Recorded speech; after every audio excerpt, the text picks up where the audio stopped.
And in closed session, we discussed collective bargaining, planning and preparation with PGTA. There was nothing new. Collective bargaining session planning and preparation with CSEA.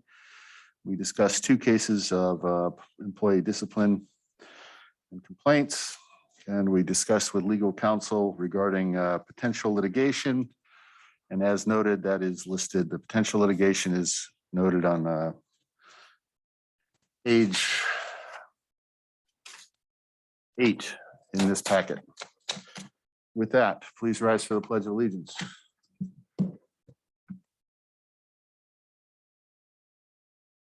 Would you lead us in the Pledge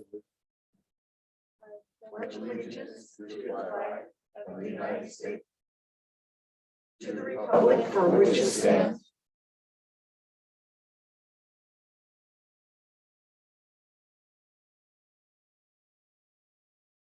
I'd like to introduce Gabby Gaona, who is our student representative from ASB. So welcome, Gabby. It's nice to have you here today.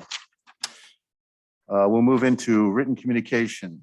I received multiple written communication, a letter concerning student discipline and asking for greater reprisals.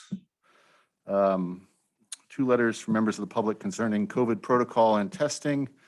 One of which had multiple, about last I checked, it was 113, it's possibly more right now, parent signatures. A letter from Australia concerning racism in PG high school. 2 teachers with letters commenting on hate speech and methods to address that. A letter from a member of the public concerning special treatment for a board member child. A letter concerning COVID protocols and staff protocols, particularly at the high school and middle school. I had multiple letters asking me, was it a board or individuals asking for signatures on a petition to the county? So there was clearly confusion there. The answer was no, it's not the board. And a letter citing Georgia study in November and December of 2020 showing mask mandates don't change the pandemic in schools. So anything else? You got more than I got. Okay. With that, board member comments. We usually start with our student rep. Abby, welcome. Whatever you wish to say about the high school, your vacation, whatever you wish. Thank you. Last week we had our shoe week, and it was really successful. We had our rally outside on our new football field, and I think it was the best rally we've ever had. Everybody had a great time. It was really nice to be on the new field. We just had Club Rush the other day. We have lots of participation this year. I think everybody is excited to be back at school, so they're really amping up the participation, which is really nice. And we are currently working on the Constitution for our high school. We're trying to redo it, revise, that's the word. We're trying to revise it and make it as effective as possible. Very much, Mr. Rivera. Dr. Rivera. Thank you. They both work. It's been really fun seeing over the past couple of weeks all the back to school nights. I was able to go to all of them, just for the beginning, obviously. Also, thank you to Principal Roach for letting me come on campus and giving me a brief little tour of PGMS. That was really fun. And then, of course, the shoe game. So these are 3 things that made me feel or reminded me of why we're here tonight, why we do what we do. So that was really nice. I think in this school year, we have 3 major concerns. And I think that Principal Rogerman kind of mentioned them at the beginning of his back to school night. And that's for our students, physical health, emotional health, and intellectual health. And I think the way that we're going to see them this year is our physical health. We really have to get our kids or keep them in school safely. And we all know that we're addressing the COVID mitigation. So that's what we're doing that. The emotional health, inclusion and diversity. We received an email from Dr. Porras reminding us of all the book studies, workshops, and staff meetings that have been that involved the diversity inclusion, and I loved seeing that. And I know I've mentioned this before, like, oh, we need to have more tabs. We have a tab for COVID on our website, since this seems to be a hot topic right now. This is something that our community wants to see. Perhaps we should have another tab that shows all this training that we're going through, just so that the community knows we are taking action, and this is the action that we are taking.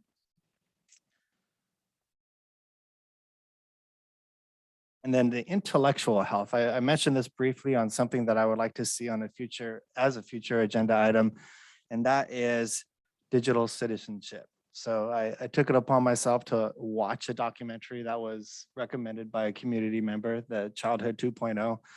Scared me and my wife very much. So if you want to see a horror film, watch that this weekend. So our poor children they're in a challenging time right now, times that we have not been as parents. So I think this digital citizenship is going to be something important. And if we're not addressing it now, we should address it really soon. And that is it. I'm excited to be back. Thank you. Dawson. Yeah, I just want to compliment the various sites on the back to school nights, because as per COVID in the norm here, we have to adapt, show flexibility, and make sure families and community is included and students are able to showcase what's going on, what's going to be happening. And I love your comments tonight, Dr. Rivera. Very good. Ms. Swanson. Yeah, thanks, John. I wanted to mention a little further the letter that we got. It was a joint letter from PGUSD families and communities, and they were asking for PGUSD to have reliable, centralized, timely, and free COVID testing throughout the school sites. And I know that we are working on it, but I'm looking forward to more details coming in our COVID update for that. And the other thing they're looking at is for families and teachers to have clear, supportive plans for remote learning in case of a quarantine or illness. And so I always feel like when an overwhelming number of families reach out to us, I think there's close to 200 signatures on this letter now. It shows there is a need. So I really do look forward to that update, not too much further in our meeting tonight. And then I was really pleased to read the article in the Herald that highlighted Dr. Portas and Mr. Garcia. They spoke about plans for the district to research and implement equity training and development policy review for our students and our staff and our board. And I'd like to hear their recommendations from the staff through a report to the board at perhaps, I'm hoping by our November meeting. So I'm going to bring that up again at the end of our meeting during future agenda items. And I'm kind of hoping for that for November. So we'll see how that goes. And then my last thing I wanted to bring up was we have a board bylaw. It's number 9230, and it does say, it's a couple sentences, so I'm going to read it. The board shall convene a meeting to provide an orientation and information to incoming board members to assist them in understanding the board's functions, policies, procedures, protocols, and agreed upon standards of conduct. Incoming board members shall receive the district's policy manual and other materials related to the district and board member responsibilities. I requested this orientation at a previous meeting, and it's not on the future agenda items, and so I am respectfully requesting that again, that we follow our own board bylaw number 9230. And that's all I have. Mr. Swanson. I will keep my comments brief. Gabby, welcome. It's nice to see you here. It's fun and really educational, I think. So enjoy your time here. I also wanted to thank all the sites for the back to school nights. I spent quite a bit of time just surfing through the links for the high school, and it was really easy to navigate and everything worked. So kudos to Shane and your team for putting that all together. It was very impressive, and I think we've come a long way in making those things work and just being able to jump right into a class and then jump right into a different one. So thank you for doing that. That's all I've got. Thank you. Superintendent report. Thank you, Mr. President. I'll keep it relatively brief as well, in difference to the agenda. I also want to thank all of the sites for conducting their back to school nights, and our principals and our staff for getting those organized. So please extend a gratitude to your staff for doing that and taking care of it. I agree, they're run expeditiously and well. So I think the teachers have done a great job in getting that conducted. So I think that's a big assist. I did want to just give a brief update, and Trustee Carolyn mentioned it. We have been speaking with a few agencies and looking for support in regards to our next steps in terms of the discussion with equity and diversity with our students and our staff. And also just having conversations with students along the way. I've had several conversations now with students informally, both at the school site, and actually took the opportunity at the shoe game as well to talk with some students. And again, very informally, very anecdotally, to get their sense of what they're feeling, how they're feeling in relation to the episodes that have been happening. And then also talking with some agencies that might be of assistance to us in terms of next steps and how we work with two big issues: cultural proficiency in the way that we design our lessons for students, taking various cultures into mind as we address our instruction is probably the most critical part that we can play as educators. And the second piece is to take a look at unconscious bias. All of us have that in us in one shape or another. It's just part of how we are. It's not good or bad, but it's also important for us to take a reflective tone in regards to what are some of those biases that we have and how do they affect the way that we interact with other people. There are lots of studies in and around that subject, and there are a lot of agencies that help to do professional development training with staff around that. The administrative staff did that work a couple of years back. We studied a couple of different books as well along the way. So those are conversations I'm having. As it turns out, many of those agencies are very busy right now. And so been declined a couple of times in terms of getting support, but that hasn't stopped us. As an administrative team, we're very resourceful, and think we're going to be able to at least take some initial steps, get some surveying work done with our students and our staff to kind of get a determination of where they are and what they perceive, so that we can get those first steps started. And whether or not we're able to bring someone in for assistance, professional development with our staff and those conversations with our staff is the very first step we need to take. And then, of course, having student voices involved and moving forward. This is, as I mentioned to the reporter for the Herald, we fling the word equity around very easily. It's a very complex, very big topic. There's a lot to it, and it means something different to everybody. So finding common ground in terms of how you take those first steps and getting people to buy in and to take that discussion in earnest is not as easy as it may sound. And so, as I told the reporter, reckless steps will lead to reckless outcomes. And so we're trying to be thoughtful in regards to what those steps are for us and how it affects us here in Pacific Grove. So stand by. We are definitely working on this. We're definitely being very reflective about this, taking it very seriously. And we want to make sure we make good progress. So that's coming, and I'll certainly give more information as we proceed forward. And as soon as we're able to lock on to some folks that may be able to help us externally, we'll be able to get some more information to you. But we want that match to be a good match, because not every agency out there necessarily is a good match for Pacific Grove Unified School District. So we'll move forward and work with that. I'll save my COVID comments for the COVID update. Thank you, Dr. Porras. PGUSD staff comments on non-agenda items.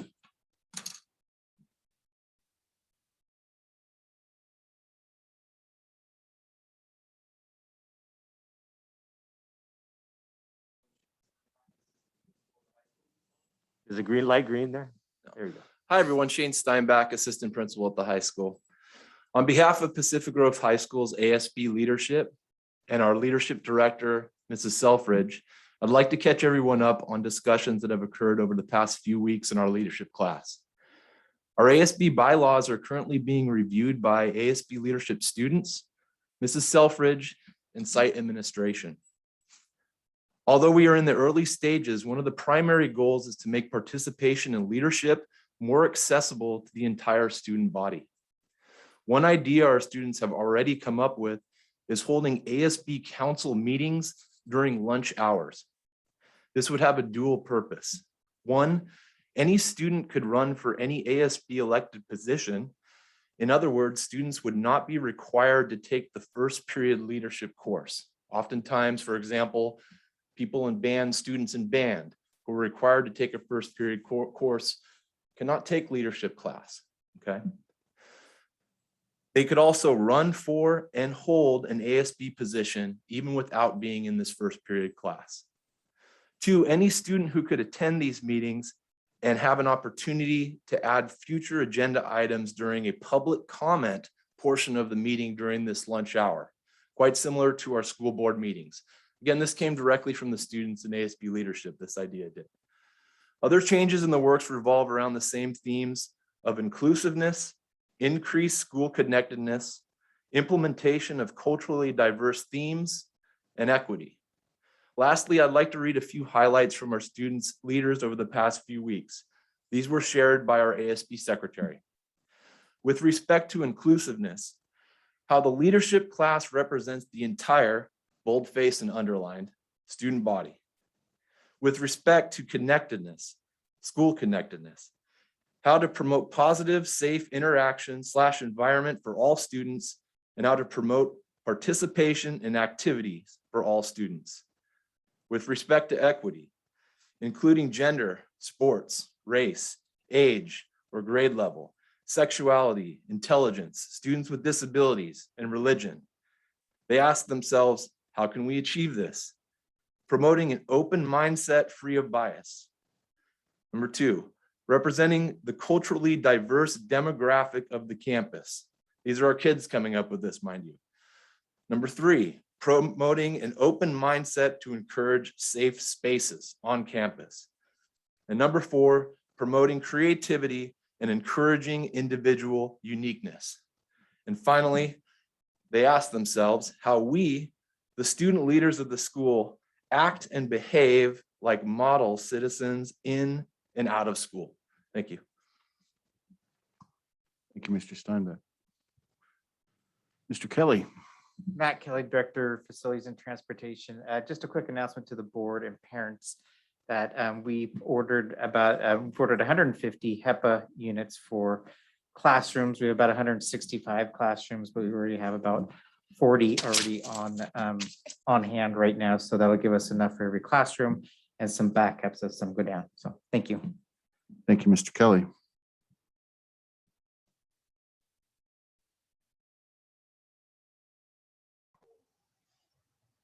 Seeing no other PG. Oh, thank you. Mr. Keller.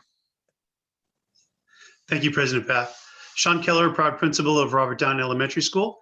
And I wanted to let the board know that to start a grassroots effort and based on a recommendation from one of my site council members, Heloisa Unquiera, and I hope I said your last name correctly, Heloisa.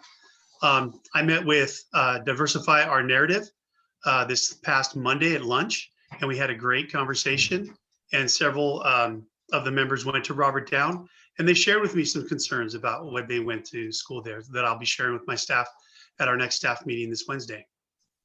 Next week on September 10th, Friday, our PTA will be hosting our annual bingo night outside, and it's also a taco night. So if you're hungry, come on by Robert Down at about 5:30, and we'll have some bingo and some tacos outside on the playground.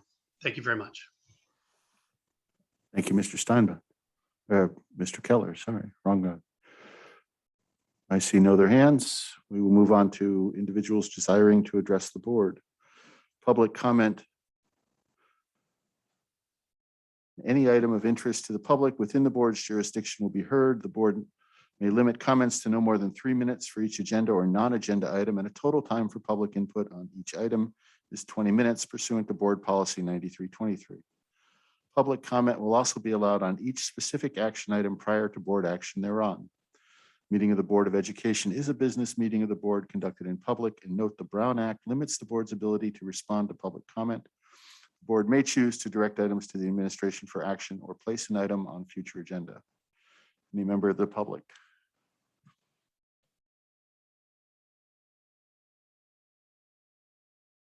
Beth Shamas. I love that student-led ideas. And I think if you're really going to solve anything, it's going to come from the students. And so to give the students that kind of import is going to be so valuable. So I really, the connectiveness thing, that is such a good name for it. And in that connectiveness, I want to just say that the field and the track looked beautiful and the shoe game was great, but we didn't win. So we haven't won the shoe in way too long, and it's important. It is really, really important. So I want the board to ask the coaches what they need to win the next game for the shoe, because it's about, school pride. And I just, I really want you to take it seriously. And so, let's win back that shoe. We got a good start. It was a good game for a while. But, if you ask your coaches, like, what do you need? What do you need from us? We don't always do that. And we might hear something that we can really make happen for them. Thank you. Ms. Shamas? Seeing no one else here, anybody online? I don't see anyone. Okay, very good. Thank you. We will move on to consent agenda. Items listed under consent are considered to be routine and or may be discussed at prior board meetings. There's no discussion of these items prior to board vote. Excuse me while I turn the timer off. Unless a member of the board requests specific items be discussed and or removed from consent. Each item of consent approved by the board shall be deemed to have been considered in full and adopted as recommended. There are a couple items on here that are change orders. I just want to point out that even though those, as you know, with construction, we set a budget and we add a 10% hopefully to cover it, but change orders are a necessity. They are under consent here. If anybody has questions, we can pull those. Other than that, Brian, anything? Nothing to pull. Ms. Swanson? Yes, hi, thank you. I'd like to pull, I have a quick question on B. I don't know if it warrants pulling it. And then I would like to pull I, K, and O, please. And shall I ask my question on B? Please ask your question on B or D. On B, like boy.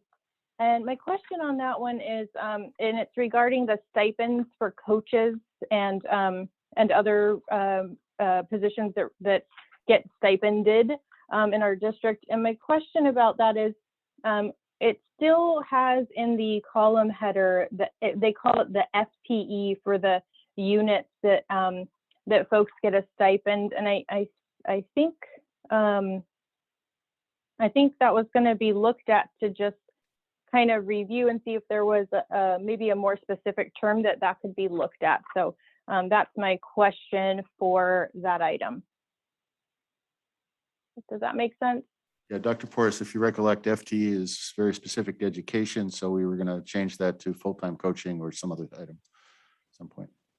Well, we'll bring this to the negotiating table since stipends and this document is there. We can certainly talk about how that term can be changed, which is acceptable to both parties. Okay. It doesn't change any of the funding or. Understood. Yeah. Okay, so with that, we are pulling I, K, and O. Would you put them immediately after the consent? Anything from you, Ms. Dawson? Not at this time. Dr. Rivera? No, sir. And Ms. Gaona, have we given you a packet yet? Okay, we'll have to work on that. You had it emailed, okay. Good, thank you. Well, with that, do I have consent less I, K, and O? Do I have a motion to accept? Motion to accept. Seconded. Motion is made by Dr. Rivera, seconded by Christy Dawson. All in favor? Aye. Aye. Aye. Hi. Passes 5-0. Thank you. Okay, let's talk memorandum of understanding between PGAE and Gateway Center of Monterey County. That is on page 98. Ms. Swanson. Yeah, thanks, John. So I have a couple questions here about this one. Do you want me to rattle them all off continuously, or do you want me to wait for the answer for each one? For you, give us them all at one time. Thank you. Okay. So first of all, for this MOU, were there any changes to this MOU from previous? My second question is, I really support and was glad to see that in the MOU, we are requesting Gateway Center add PGUSD as an additional insured. But I want to follow up and see who verifies that. I want to know what staff member owns that task, because I know that if you don't have someone who owns that task annually, it's really easy to let that slip.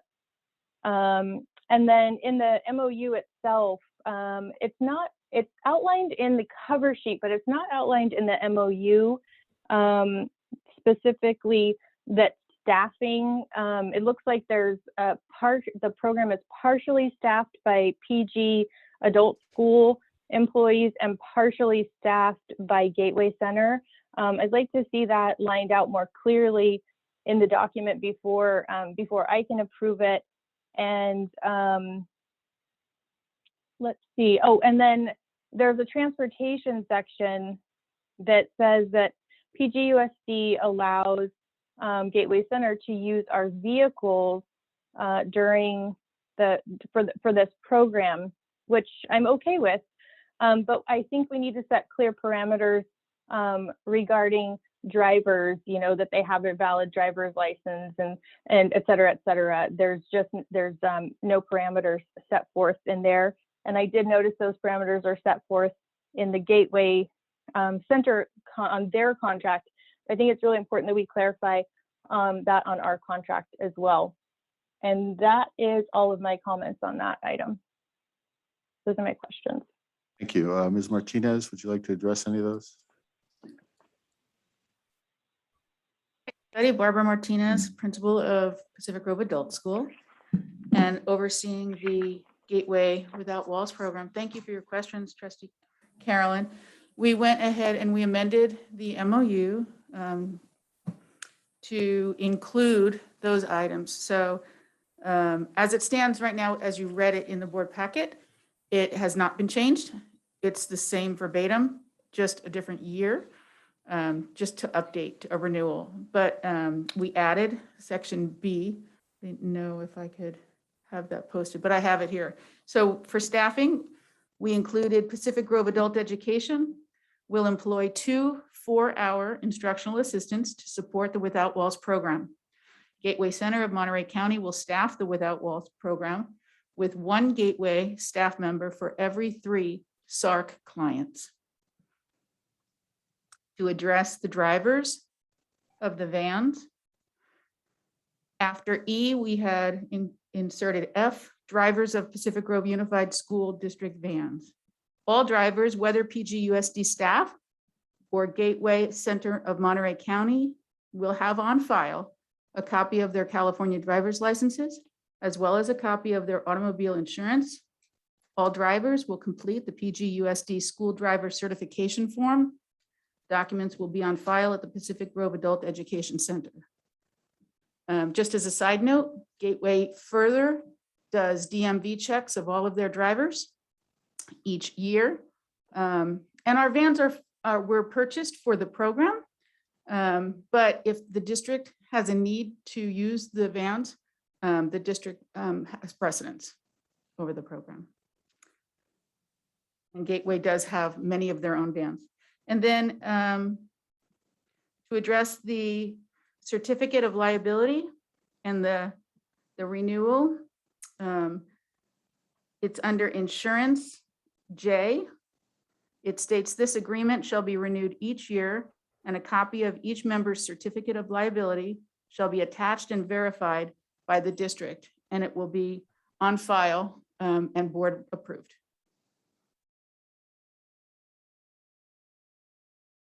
Does that help? Very good. Ms. Swanson, anything else? Yeah, so what staff member kind of owns that additional insured verification? We work closely with the business office, with Song and with Denise, and we work together to get that document attached. Okay, thank you. With those questions answered, do I have a motion to, I'm sorry, public comment? None. Do I have a motion to accept the MOU between PGAE and Gateway Center of Monterey County? So moved. I'll second. Second, Motion made by Christy Dawson, seconded by Brian Swanson. All in favor? Aye. Aye. aye. Passes 5-0. Thank you all very much. We move on to contract for services with Tom's Site Services, item K. Swanson, you had questions on this? Yeah, I just have one question, just to clarify for my own, just for my own knowledge on this one. So this is the contract for services with the vendor who supplied portable toilet rentals for our shoe game. And I just wanted to find out a little bit more about the decision making. I know in the item it said that it came to the district's attention that there would be additional toilets accessible for the amount of attendance, and I was just kind of wanted to hear that process. And this is the first time I've seen an item like this, so I was curious also how often we typically end up renting additional portable toilets for our events.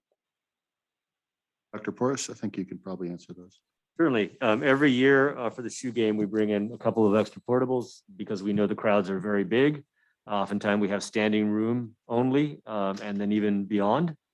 And while the facility was originally designed by an architect and approved for the number of restrooms that are available, almost the entire year, there's never a problem with the overusage of restrooms. It's always just fine. The shoe game, however, brings a different crowd. It's a large crowd. And so every year over the past number of years, we have brought in additional portable toilets to help make sure that it's safe. This year in particular, it was a focus for physical distancing to enable us to try to keep as much space between people as possible. I was at the game. I'm sure many of you were at the game. Bathrooms were not overcrowded.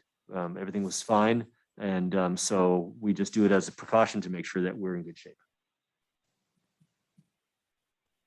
Thank you for that explanation. And then my follow-up question is just, if we do this every year, perhaps next year we can have it in our consent agenda before the event takes place, so that we're not doing a retroactive approval. Yeah. Yes. The only other time I've seen it is championship games. Yeah, the track and field events sometimes do. Had, That's a different, that's correct. a different group that comes in to use That's that. a big group because it can be a big track. Okay, with that, do I have a motion to accept contract for services with Tom's Site Services? Motion to accept. Motion. Second, Motion made by Dr. Rivera, seconded by Ms. Dawson. All in favor? Aye. Aye. Aye. Aye. aye. It passes 5-0. Thank you, Albert. Public comment even after the fact. Okay, thank you. Let it go. Oh, Okay, contract for services with Monterey Bay Charter School at PG campus. You had questions on this, Ms. Swanson? Yeah, I have one question. Sorry, John. I have one question on this, just about the fiscal impacts that's listed on the cover sheet. Says potential net revenue of up to $30,000 during the 2021 school year for the cafeteria fund. So I just wanted to clarify, is that truly net revenue? Is that profit after expenses, or should that be gross revenue? Dib? Ms. Lip probably is not on, but I believe it's gross. The 75 mil is very minimal, cost of labor and the supplies. So it's just Okay. up to. Director Lip is available if you'd like to call on her. Oh, does that answer your, well, okay, we'll ask Director Lip. Hi, I was muted before. It's actually it is the net revenue. I just took into consideration the labor, food, supply costs. And the amount is coming from the reimbursements. So we are not getting any money from Monterey Bay Charter School. Okay, thank you so much. That's the only question I had about that one. Thank you very much. Ms. Director Lip, while you're on, I just want to say that your team, having added breakfasts and more meals, the story is you guys are doing a great job. So thank you very much, and thank you to your team. Thank you. With that, I make a motion to accept the contract for services with MBCS at Pacific Grove campus. Public comment. Being none, I make a motion to accept. Seconded. Motion's made by John Paff, seconded by Ms. Dawson. All in favor? Aye. Aye. Aye. Aye. Thank you. Passes 5-0. Mr. President, if I may, I just want to say thank you to your administrative team for finding information this evening for the follow-up questions that there were about 4 hours before the meeting. So I want to appreciate Barbara and Martinez and Principal Garcia and Stephanie Lip for gathering that information for us so that we could have it for you this evening. Thank you. Dr. Porras, district response to this is information discussion A, but we're putting it forward a little bit as we believe that our audience here or away may be more interested in this than other items. Dr. Porras, go ahead. Thank you, Mr. President. One quick question for you too, for the board to consider. It perhaps may be easier to put this item as a regular communications item earlier in the meeting rather than as an information item. That doesn't necessarily open it up for dialogue if that's what the board is pursuing. Just there is another place we can place it if we need to. Just said that was asked of me, so I thought I wanted to answer that. So we have a lot going on, of course, in the county as we continue to take a look at COVID. In fact, the California Department of Public Health issued new guidelines yesterday and today. We are trying to figure out what those guidelines mean. They're a little murky. Some of them have to do with extracurricular sports, and some of it has to do with the co-curricular programs such as music, and looking at further definitions around how students need to be masked and distanced in those kinds of programs, and also some adjustments on potentially different kinds of contact tracing.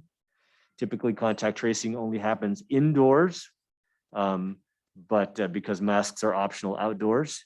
But it appears to be some adjustment in that. I don't want to give definitive because I just saw the adjustments a couple hours ago, but I just want to let folks know it's daily. So we're trying to figure out what some of these things mean. We did meet.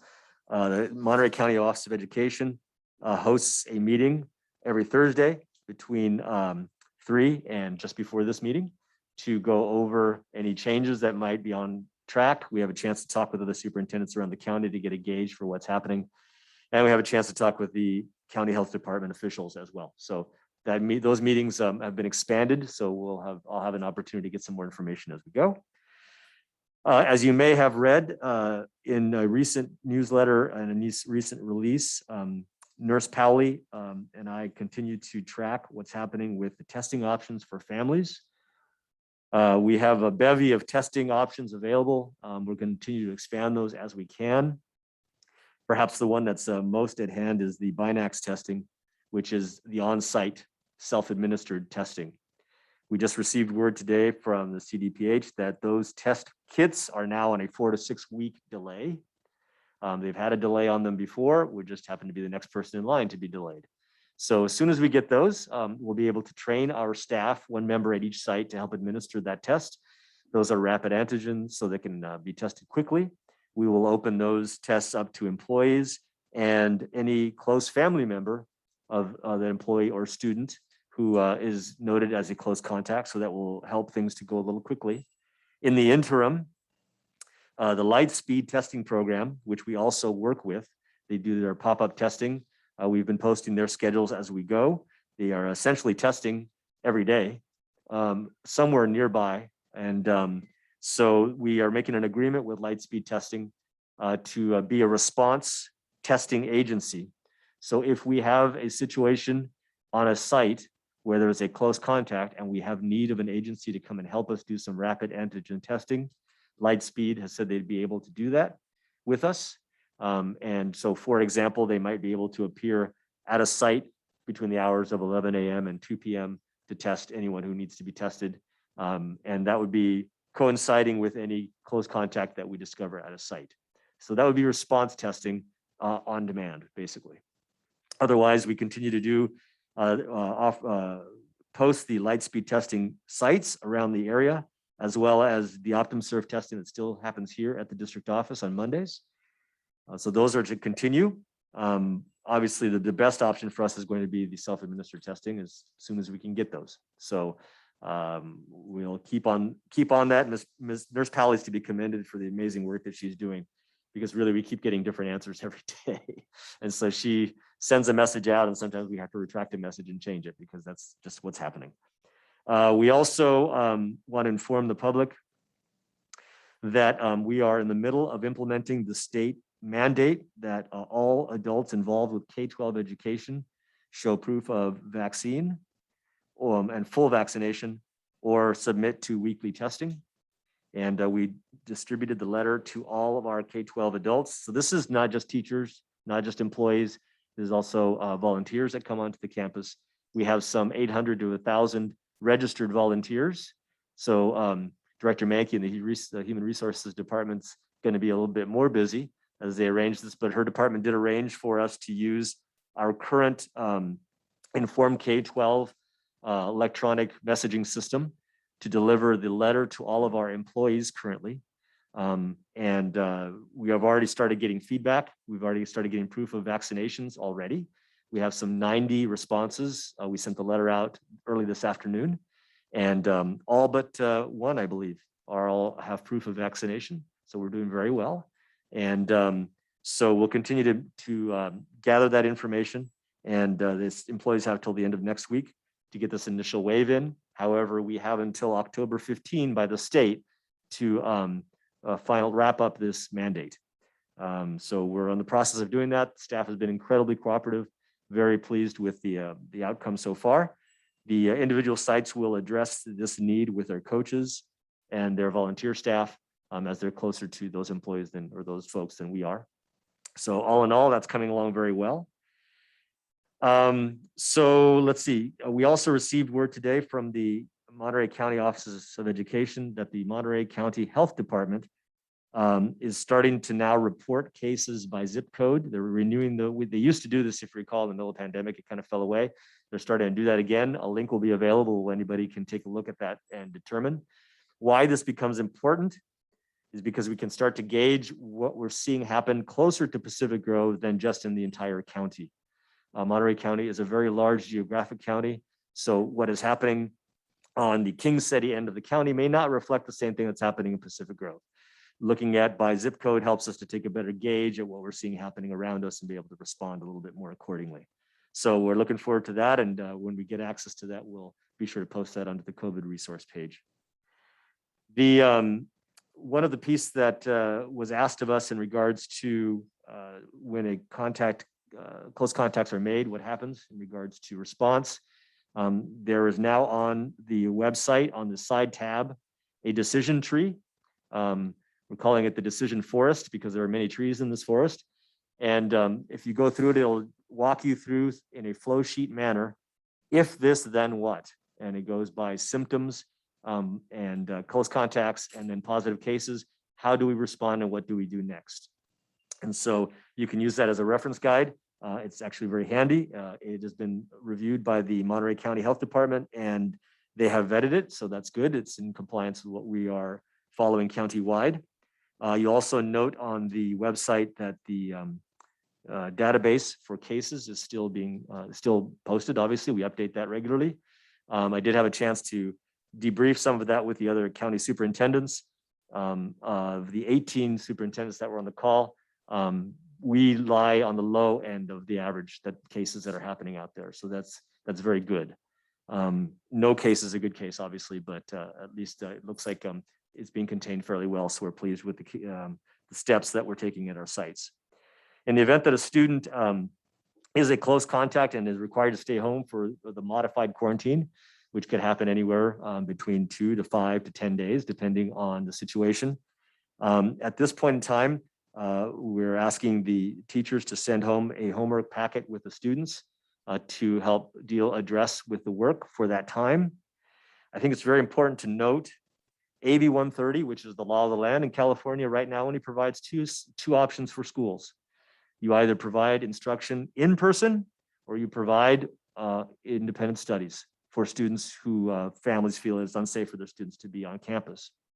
Notably missing is direction and guideline for what happens if you have an extended modified quarantine for students or classrooms. This is a conundrum that all of the districts are dealing with right now in our conversation today. There's not a lot of agreement in terms of where we go, and there's not a lot of direction at this point either. The only direction that we have clearly is that it needs to follow the independent studies rules, which means there has to be live instruction involved. There needs to be asynchronous and synchronous instruction involved. Instructional minutes need to happen, and there needs to be opportunity for the parents to meet with the teachers in regards to the program that's being offered. Those are all laid out in AB 130. I believe we also laid it out in some of the information that we sent out to families. Currently, as a reminder, Pacific Grove Unified is in cooperation with North Monterey County Unified School District in an inter-district transfer agreement to have students attend their e-school. We have, I think at the numbers, somewhere close up to 27, which include our special needs students attending. We have a couple of families that are interested in the Salinas Digital Academy, which is offered by the Salinas Unified Elementary School District. And there is another program down in King City, but it's not as accessible, I don't think. So those programs are all following the required statutes that fall under AB 130. At this point in time, knock on wood, there has only been one classroom in the county that has had to go under what would be considered a full quarantine mode. There are older definitions in regards to what qualifies as a quarantine case or where a classroom would go into quarantine. Basically, it was somewhere between the 3 and 5 cases in one classroom would call for quarantine. Those rules and regulations are not as clear in the new iteration of the mandates. So we're trying to get some more clarity from the health department in that regards. We are also determining right now, as it is part of a negotiable impact of work environment, working with the unions in regards to how we're going to address learning in the event that a classroom was to go into full quarantine. However, we have not even gotten close to that at this point. I know it may seem like that for families, but by the numbers and by cases, we're not there yet. Last but not least, I want to mention that we are still finishing up the hiring of the teachers on special assignments. You hear the term TOSA, that's what it means. And we do have a TOSA hired at the high school, Dr. Hagquist. We are trying to finalize hiring for the other sites. There have been some challenges along the way that go with this. These individuals are intended to provide support and resources for the teachers at each school site to help address, first and foremost, the learning gaps that have occurred for students that were in distance learning last 18 months, to help get them caught up and to intervene and help them move forward. Those TOSAs are also able to help provide assistance for those students that may be required to stay home based on any quarantining measure or modified quarantine. And so we'll be able to rely on that assistance to check in with families and see how things are going with them as well.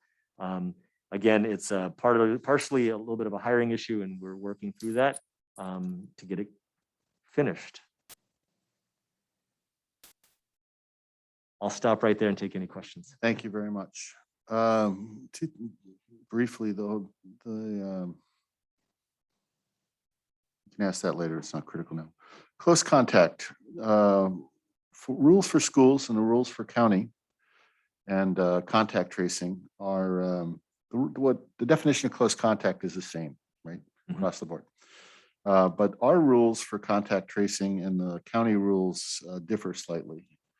I believe in what their intent is. We are looking to see if there's close contact within the schools. Can you, or if Nurse Pally's on, walk through kind of the different approaches that the two systems take? Sure. And if Nurse Pally is out there, she can certainly join in.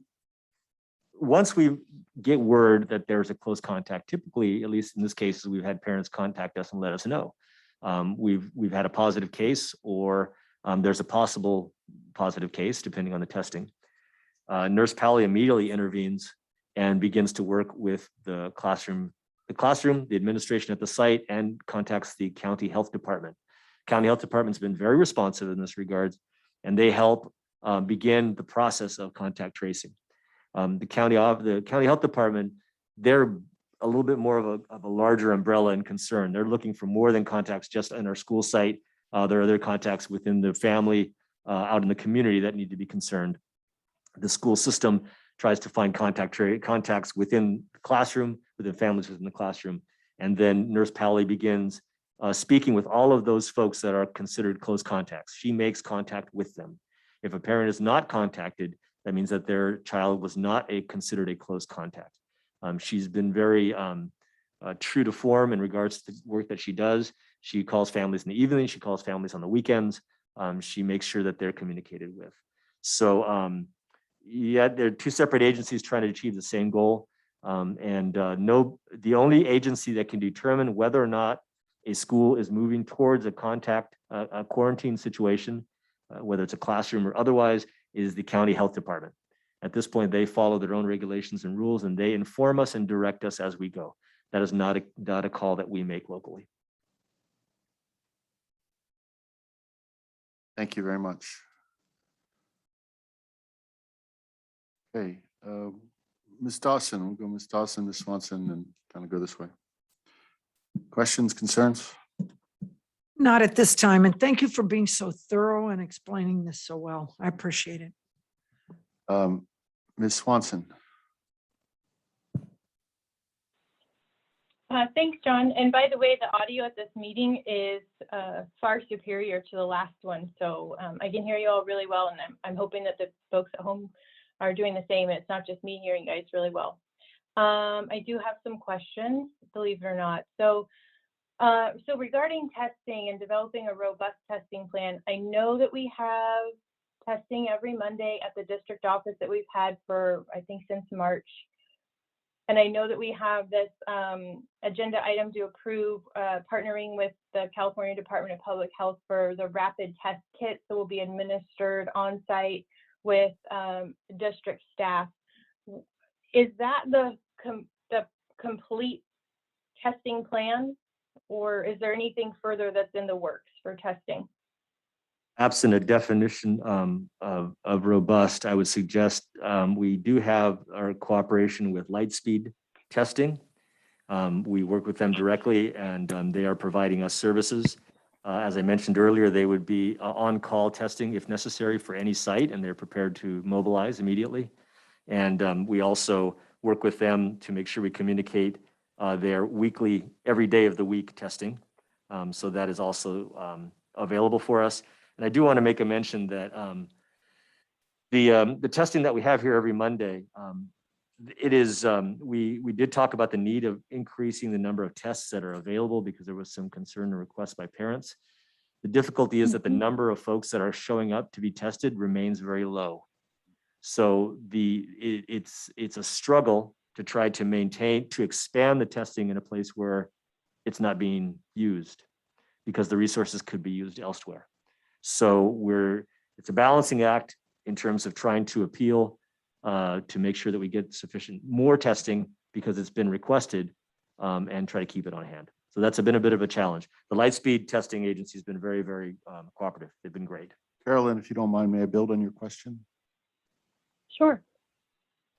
I would ask, in terms of plan, do we have an intent to go to a preemptive testing such that if you are not vaccinated as a student, we start to do a rolling test precautionary? There are no plans in place, and I know of no school in the county that's going that way. Thank you. Ms. Swanson? Thank you. So I think one thing that I would be in favor and support of is perhaps a survey to the parents asking them if that timing and that day works for them. I think sometimes we may assume that every Monday from 8 to 4 or 8 to 5 is accessible, and it's possible it's not.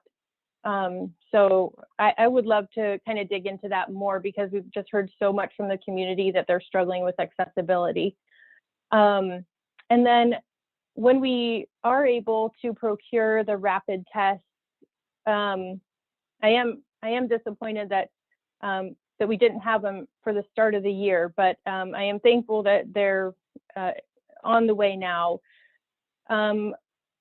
Consent letters for parents. Do we need permission slips to go out, or can we send something out through Synergy to get a digital consent from parents? Because I don't want us, just testing kids that their parents aren't okay with us testing them, et cetera. I think it's prudent for us to do that. So is that part of your plan?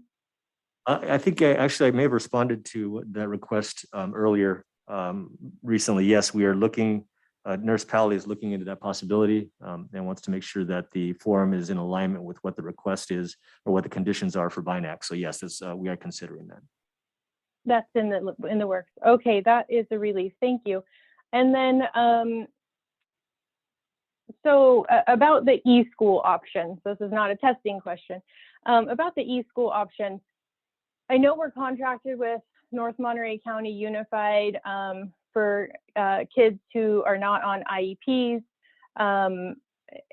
Is there, and this is something I have read in articles, so I don't know if our families are experiencing this. I've heard a couple are, but I don't know how broadly. Is that the North Monterey County Unified Program is completely overwhelmed right now by folks enrolling. I know at the last meeting we had 18 students enrolled. So my first question, with my lengthy introduction there, is how many students do we have in PGUSD who have enrolled in the e-school program? Well, at North Monterey County, as I mentioned earlier in my report, somewhere around 28 students. We've received, I'm not sure where the rumor is in regards to North Monterey County being overwhelmed. However, we've not received any word about that at all. And I just want to clarify, they are offering some services to some students with IEPs and 504s. Those conditions are determined by individual meetings. Okay, thank you. And okay, so if there isn't a problem, then I guess we don't need to look into perhaps partnering with another district. But do you feel it would be appropriate or possible to extend an olive branch to our PGUSD families who have enrolled in North Monterey County Unified eSchool to just kind of check in and see how they're doing? Personally, I think that would be a great way to keep them feeling like they are part of our district, because they are. It's just that our district isn't set up to have this independent eSchool program. We just, from my understanding, we don't have the staff, we don't have the resources. Is that correct, Dr. Portas? We do not have the resources to create our own independent studies program at this point in time, no. Okay, and would you be open to reaching out to families who have enrolled in it just to take their temperature and see kind of how they're doing with it? Well, certainly we can look into it if the board would like to give us direction in that regards, and we can. I need to figure out which staff would do that, and we need to take a look at what the survey would be. But I'm certainly open to do whatever the board would like us to do. Okay. Well, you have one vote from me to do a brief check-in, and I guess it's up to the rest. I don't know if right now is when we would all say that, but that actually concludes my questions. So I'll give it back to President Pass. Thank you. Mr. Swanson. Just a couple, as far as the TOSA hiring is concerned. Yes. So there was 4 positions, Yes, sir. right? And we Mhm. have 1 right now. Yes, and we have, we just finished a round of interviews, so that may change. That may have changed or may change in the Uh-huh. next couple hours. Okay, all right. I'm hoping we can get that. Yeah. I know I know there were hurdles that were unexpected and frustrating, so hopefully we can get those wrapped up soon. We're a month into the school year, so. And then as to the COVID tree, which I'm thrilled that we have, it is like 3 pages long, right? So it's a tall tree or it's a wide bush or I don't know what it's something. It's a oak or a Yeah, chestnut or right. something. So where is that right now on our website? If you go onto the COVID resource page, Mhm. on the left-hand side, you'll see a COVID flow sheet. And if you Oh. click that tab. that And I will take missed you- it. Okay, There you go. thank you. It should probably say tree. I don't know. All right, I'm glad that it's there and it got moved there very quickly. So thank you. That's all I got. Okay. Dr. Rivera? Thank you, and thank you for that very thorough update. I appreciate it. The only question I have is on the dashboard where it has all the cases that have been Mhm. popped up at each site. Yes. I know there's a lot of fear and anxiety in the community, obviously, because we're in a pandemic. I'm wondering if an additional column that stated active cases would be helpful to quench that anxiety over sending our children back to school. For example, if one school had, so many cases reported, but the parent could see that there's actually 0 active cases. Students are back at school. There's no one actually currently out with COVID. I can look into that and see. I think we should be able to. We do update it on every Friday or sooner, depending on the case. So, if we can certainly look into taking care of that. Thank you. Ms. Gaona?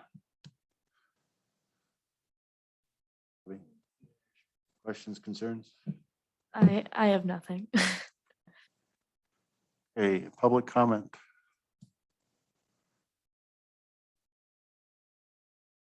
Come back. Sounds like there's one. One online.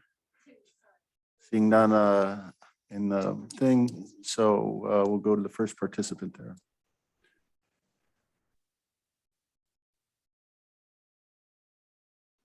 O'clock. Hi, is it me, Eloisa Juncker? Eloisa, please. Yes, hi. So I'm a PGUSD parent and a local pediatrician. And the one comment I had when Dr. Porras read the wording or phrasing of the rapid testing at schools will be self-testing. My comment on that is that the families that are already offered that option in other school districts in the county are very upset and uncomfortable with the idea of their little kids testing themselves, and that by no means is an acceptable way of being tested. You need an adult to test you. So I just want to make sure that when that comes out, or I don't know what the regulation is, that the wording is very clear and the plans are clear of who is going to be administering the rapid test to the kids. Any kid, high school age and younger, is not able to self-administer that test. And then just a funny comment, loved Carolyn Swenson's choice of words when she said to check with the families that have moved to North Monterey County. She meant to check the temperature. I wonder if that was a pun intended. Dr. Porras, I actually think you could answer that immediately here, since the information we've been given is students are not actually testing themselves. We're training people to do that. Am I correct? We're training people to help them. The students will, if you go to the light speed, for example, and I know this very specifically, the children will self-swab. They're directed by a person who's there, usually a health clerk or nurse, that walks them through how it takes place. The tests that they're administered are not like the ones that were a few months ago where you put the swab right through your occipital lobe. It's the thickness of about 2 erasers. So it's not as deep as it used to be, but there is someone that walks them through it, a self-administered test. For those students that are unable to swab on their own, may receive assistance from a health clerk or a registered nurse. So part of yeah, that's what's in the language for them. So yeah, and it's been the districts that we received were not very many districts are doing it in our county. Over in Sac City, where they're getting a lot of this taken care of, they're finding a lot of success with this. So it seems to be working fine, but this is getting instruction from the health department that's providing these tests. Thank you. And we had one other public comment. Hi, thanks for the update on the testing. And I had a couple of quick questions there, or hopefully quick. I'm curious if you have had any conversations with, I know you guys have been recommending the Virus Geek site at the airport, and some people have had really good experiences there. Those are free PCR tests that actually are currently turning around much faster than the district PCR testing. Given that PCR is the gold standard, especially if someone's early in their course of illness or asymptomatic. So when we need those tests after there's been a confirmed positive, that's definitely the gold standard, but there's a wait time. Has there any conversations with potentially partnering with someone to get us something that is a little more dedicated to our community and closer to us that would be the PCR testing? Again, I understand the weird flux of when the community needs those versus when they don't as much, being based on the positive cases. So like you mentioned with Lightspeed, having somebody on call who can say, hey, tell us when you need us, as opposed to trying to cover all the hours all the time. It just seems like that's the piece that is the most important. And it also seems really hard to get into place. So I'm curious. And I just wanted to also say on the dashboard, it hasn't been updated since the 24th, which is 9 days ago. So I'm just hoping that can be updated more regularly than that. I'm pretty sure there's at least one staff case that's happened in the last 9 days that isn't there. So it would be nice to make sure that's updated and the date reflects that underneath. Thanks. Thank you, Ms. Thompson. If I may, Mr. Just it actually has been, it's just that the last update date wasn't changed. So we need to make sure that the update date is changed correctly. But yes. Thank you. With regards to, I think you walked through some of that additional testing, so. I can simply speak to it. I think you can, yeah. Yeah, we do the PCR testing that we've advertised thus far, as was mentioned by Ms. Thompson's, the Virus Geeks at the Monterey Regional Airport. There's also testing at the Salvation Army on Contra Costa Street and Seaside. And Nurse Pally checks in with these folks every week. It's either on Thursday or Friday to determine where testing will be available the next week. So totally get it. PCR testing is the way to go. Outside of our Monday testing here, there's just not as many sites. But I know she continues to ask where the closest area is and makes the appeal. But again, they do base their availability on cases. Yeah. Thank you very much. So we have a request, which I think we can give guidance to. The brief check-in, and this was mentioned earlier by to make sure that parents in the district who are using the e-learning, more or less, be kept on our lists for messages, et cetera, to keep them in the community. And board, do we think that a brief check-in would be fruitful to at least touch base and see if we can touch base with them? Whoops, I'm sorry, I timed myself apparently. Let me turn that off.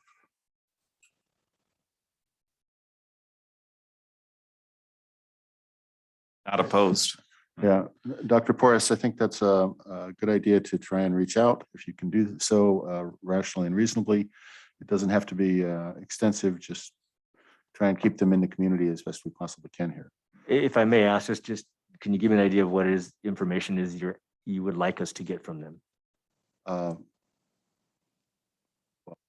Say with the starters, what's the success with North Monterey County? You know, how's that going? Bare minimum. Also make sure that if somebody wants to be on our high school football game announcement list, et cetera, that is readily available to them, and that we make sure that we can get that out to them. Yeah, I believe we've already Tried taken to- care of that to make sure their emails are still active, but so success. Also, those families have the opportunity to get on the website and keep involved on their own. I mean, I think that's important too. I think this information is critical to be out there, but we have it publicized. It's not the norm that people that check out and do alternative things are kind of tracked. I think it, personally, I think it creates more work, and I think anecdotal information will reach us over time. So I'm not crazy about tracking them. I think it's important if they want to be involved, that they absolutely should and may. Okay. Well, I open that back up then if there's. I guess I'm just thinking. that President after- Paff? Yeah, well, one moment, please. That after a couple weeks of that, it's not that you're doing this continually, but when someone has moved to a program that we've espoused as an alternative, that we take the time to, reach out once and make sure that program is working adequately. That's all. It's not for everything. Ms. Swanson, go ahead. I'm sorry I interrupted you. Yeah, I just in the course of this item, I actually got a text message that there is a family who is struggling to get in contact with North Monterey County and get enrolled, and they are a PG family. So I personally would like to reiterate, I think this is important for us to keep track of these 28 families in a way where they maybe even just realize they can realize who their point of contact is at the district. I think they should have a point of contact. And I know Dr. Porras, he's always, at least in my experience, been very willing to talk to families. And so I think this is just in line with what we do. Thank you. And I would certainly encourage, if the board receives any emails or texts from families that have questions, please send them our way. It would be very helpful for us so we know what the situation is and can assess. I know that it takes about 3 days or so for the Independent Studies Program people to just arrange for the very first requirement, which is to make contact with the families to set up a meeting. So, and we can always give them a call and let them know, hey, we've got this family hanging out there. Can you please make contact? So if any families out there that have concerns about that, please contact us here at the district office so that we can take action on that.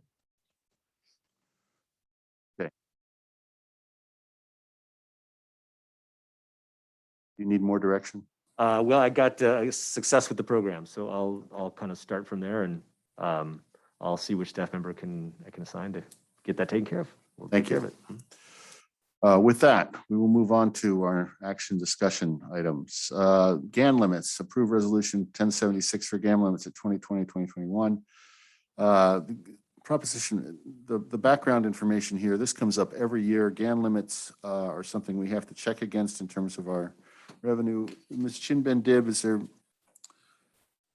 anything you'd like to, this is a very brief item here for us. No, you're absolutely correct, President Paff. It's a somewhat complex formula. It just boils down to a couple of lines. It's on page 170. If the public would like to know, you just want to look at line 11 and 12, if they have to be at least equal. That sums up to pretty much that means we did not exceed the GAN limit in 2021. And we do projections for 21, 22.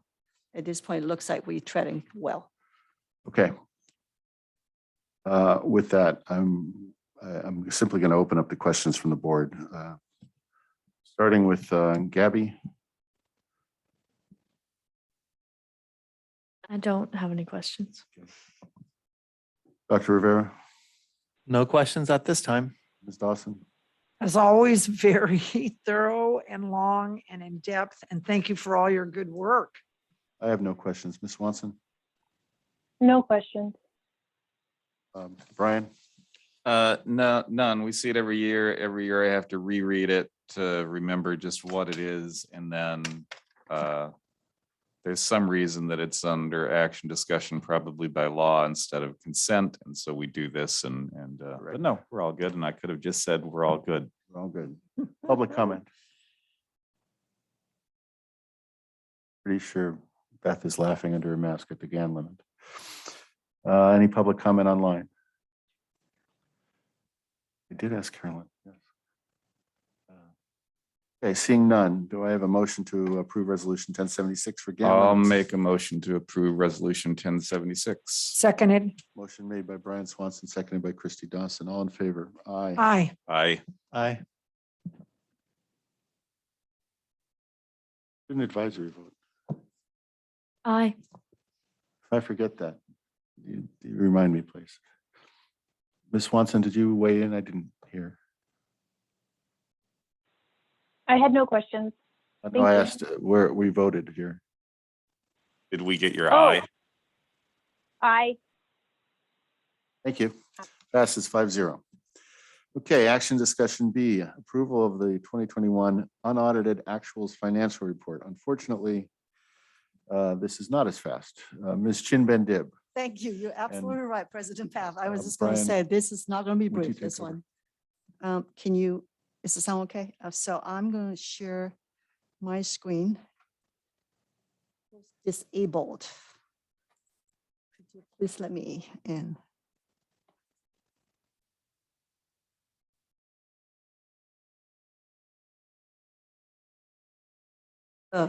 Yes, can you hear me?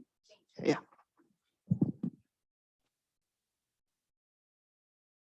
Okay, now I can share my screen.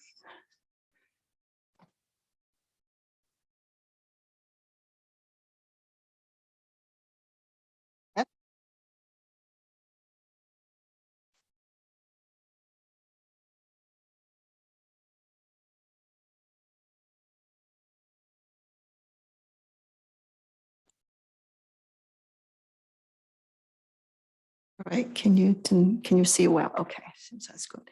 All right, we are presenting tonight. Tonight is the 2021 unaudited actuals. Unaudited because the auditors, independent auditors, won't be here until the end of this month, September. Therefore, it's not audited yet. But we have presented this to the county, and when the board has looked at it tonight, and we'll let the county know whether the board will approve it or not. Hopefully, it will be all good. Before we do that, I just like to acknowledge a consultant helping us with closing of the books. As you know, we have transitioned the business services staff, and this individual has 4 or 5 other smaller districts. And since she's a retired annuitant, she is very generously, help us out with not billing all of hours. It's really much, much appreciated. It's very experienced, retired annuitant. Let's see, why is it? I'm not letting me scroll across. Jonathan, it does not let me scroll across a page. Oops, maybe I'll just roll. Will not let me using the arrow. Okay. My screen is kind of a little bit blocked, but then hopefully you can see the full screen. Although I do have my own hard copies as well. This is a full screen of the general fund combined. Combined meaning unrestricted and restricted. As you know, restricted, we have all sorts of funding resources. Currently, we have a few more from the government stimulus money, such as expanded opportunity, learning opportunity grant, ESSA funds 1, 2, and 3. And also we have special ed, we have special ed mental health money and PTA funds and Bright funds. So this page here is showing is the combine. If you can see the combine in here, the bottom line is, let me see, is it blocking the view or can you see it? Just, all right. The operating surplus, which is the difference between revenues and expenditures for 2021. And this column here is unaudited actuals. is the gross amount is $1,227,389. When I say gross, because it includes restricted money. And later on, you're going to see how much and whether and so forth. Restricted meaning money that really by statute or by the donor's intention, we just technically cannot spend the money. They get to carry over unspent funds from one year to the next. And then when we present in December, actually prior to that, in end of October, we'll present a budget revision. You're going to see sites will be taking their carryover funds. But for now, we show that is part of the fund balance. It's operating surplus, meaning these programs receive money, but they haven't spent the funds yet. It's in the income, but not in expenditures. Therefore, there's operating surplus. So the unrestricted money is $939,574. So, and we're going to talk more about that in a subsequent slide. In here, the bottom line, you can see the fund balance right now, it stands at 14.40%. And there's a reason for that. We're going to talk a little bit more about that as well. Real quickly, as you can see, compared to second interim, that was which is a column right to the left, is right the most official budget revision that we had. It was the actual, so as of January last year, it was presented to the board in March. So certainly there were the numbers have changed, primarily because a lot of stimulus money that came in after that presentation. So the second slide is about the variance. So obviously we want to know what caused this change since the second interim. The net operating surplus, what is it made up of? $939,000 and $578. The gross surplus, just to reiterate, is $1.4 million in change, but it includes restricted fund operating surplus of $487, meaning that's the money that we received that's not been spent. So the unrestricted is what we pay more attention into because there's a discretionary. Number one, the first one is increase of property tax receipts, property tax dollars. As we all know, we are basic aid school district. The bulk of the money comes from property tax receipts. Just real quickly, there was a question in the past is asked, what if we just rely on LCFF dollars, meaning tax state money and not basic aid? What would be the difference? The state money is only about 60%. That means we'll be 40% less. So very easy math. We receive about $30 million. We're going to be like $13 million less if we were state school district. But this is with basic aid. So we rely on local property tax dollars. The increase is $230,000, $424. That percentage is very, very close. It's less than 1% of our $29 million. If I can scroll up there real quickly, is one of this line in here, right there. It's part of the LCF. It's called LCFF because that's the law. Is how we can classify it, but it's part of that dollar amount right there, the bulk of that. So the percentage is less than 1%, this variance.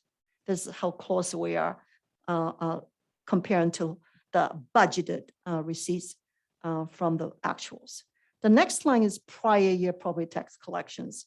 Why are we decoupling this from the tax receipts? Because we want to look at this total dollar amount of property tax receipts. How close can we do a better job of projecting? Prior year, it's just not possible. Last year, it just is an unusual year.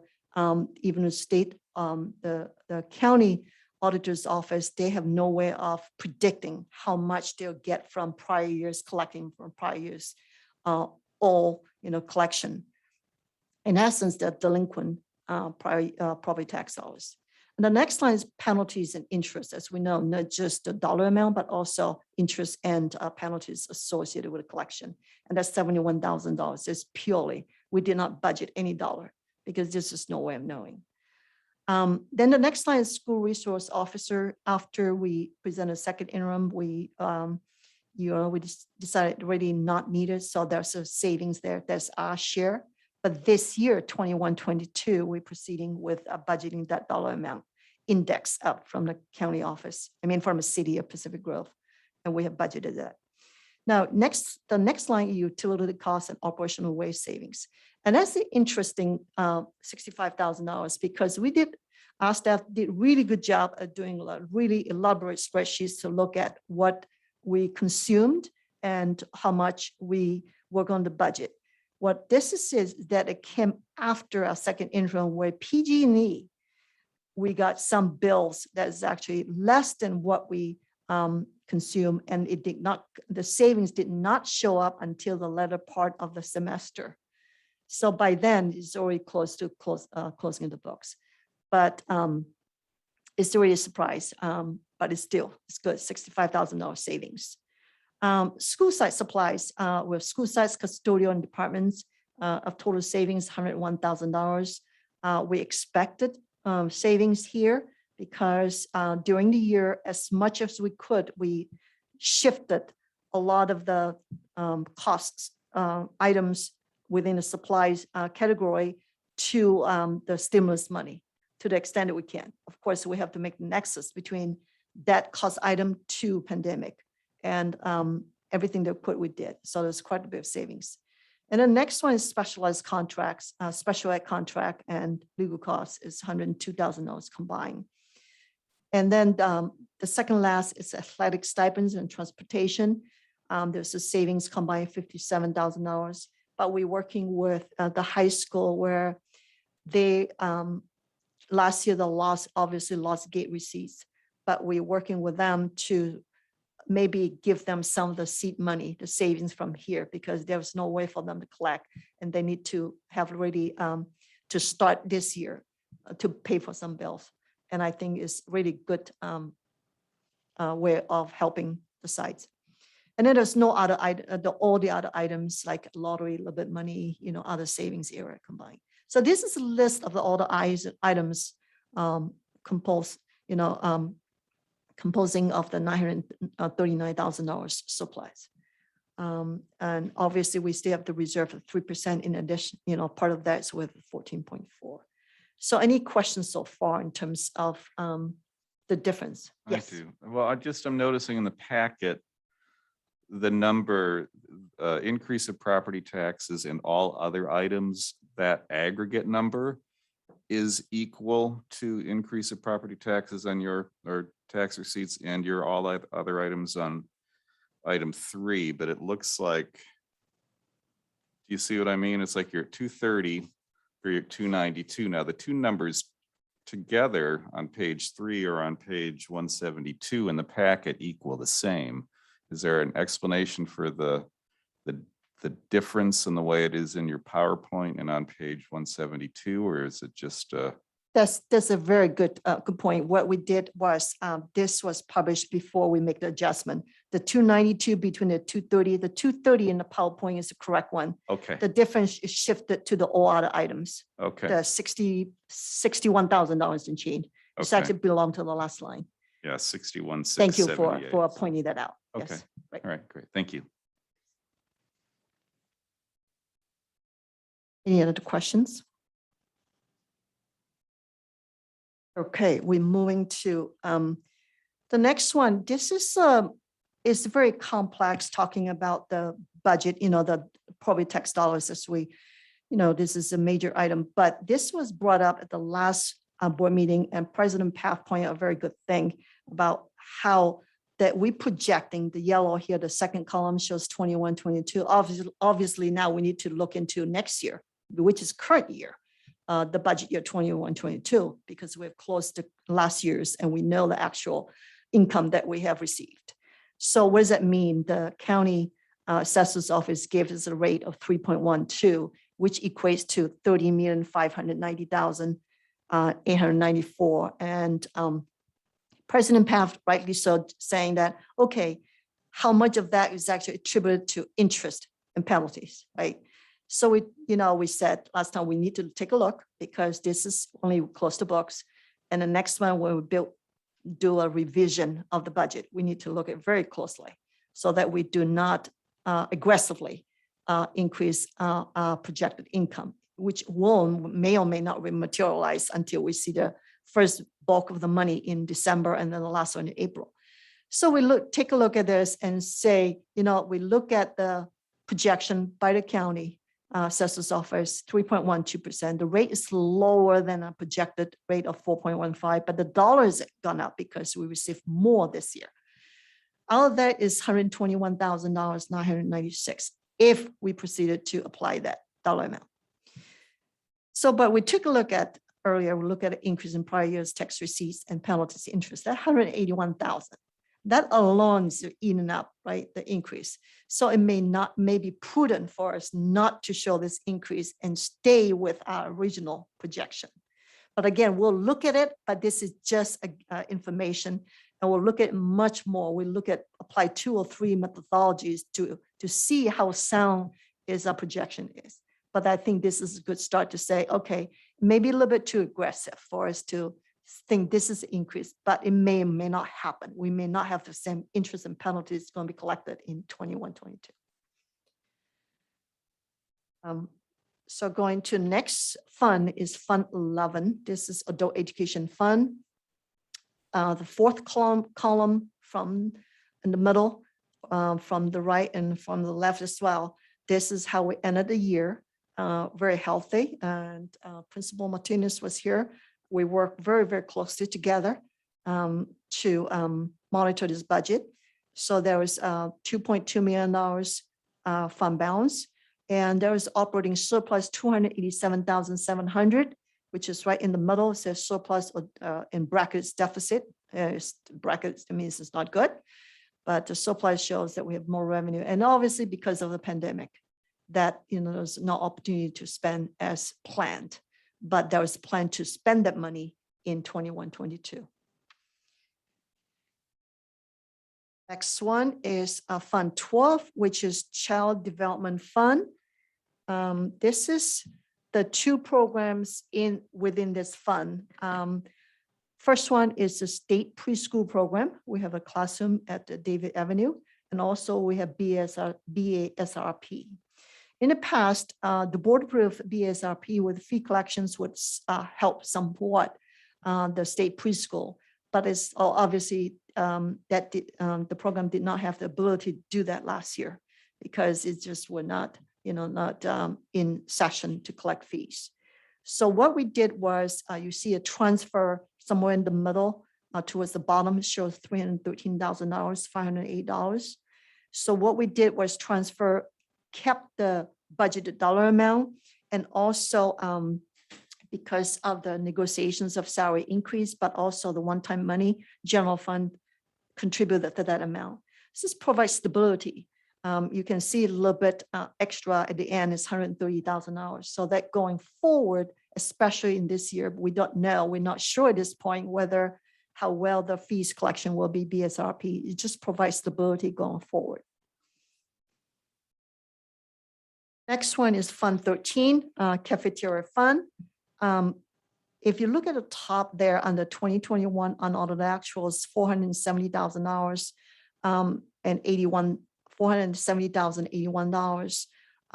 Director Lip and her team did really, really well in terms of really not only providing nutritious meals to our students and families, accessibility of meals to them, but also to make sure that we account for other meals. We claim this from the federal and state government. So this is what you can see is really increase over a year. Look at the last 3 years. 1920, there was a little bit of increase because the second semester and a few months when we were in pandemic, we were able to do that. But last year was a full year. So this is, again, it's the same thing that we continue to contribute projection plus the salary increase, especially the one-time funds, because we agree it was general fund would be paying for that. And that show the fund balance is pretty much what they have collected the money from the reimbursement claims. And this going forward will provide a lot of stability, and we'll look at whether the necessity of general fund to contribute going forward now that it has already a good balance. Because from what we know, the reimbursement meal program will continue into next year, but once we have the confirmation, really, the state budget is able to do that, we'll look at the contribution from general fund. We'll exercise caution when we do that. Fund 14, deferred maintenance fund.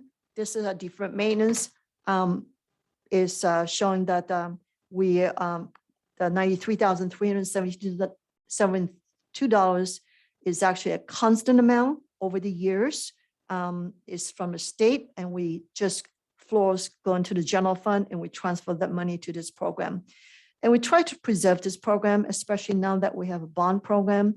There's also, we have to spend another routine maintenance, another program, but there's always somewhere in between that's not met by the bond or other, money. And we try to build that up, that fund balance. As you can see over the years, the 5,000 something in here, as you can see, 1819 is going up, and we try to build that up. And I believe this is the board's goal, try to make sure that we up to a reasonable level. Next on Fund 20 is post-employment benefits. This is just not a lot of activities other than this minor interest income, and, generated by the funds balance in this account. Still, it's about $62.94 at the end of last school year. Next one is Fund 21. Now, this fund is actually the bond fund, general obligation funds, which composes of two major sources: Measure A, education technology, and also Measure D. And just here at the top to show, okay, you can see in here, let's see, the $6.3 million. Oh, no, there, here, it's the slide before this. The $6.3 million, that was the issuance, the first series of Measure D. Measure A was already issued the year prior in 1920. So this is Measure D, the first series, $6.3 million. It's a little bit more than what projection because of the premium, meaning when you issue a bond, you don't know we get a discount or premium. In this case, the premium. We don't get to keep it. We have to transfer to the county office, so they keep the money to pay down the bond debt. So, but we have to record it in our books. So, and then there's various corresponding expenditures with Director Kelly always update you on about the projects, and that's how we spend the money.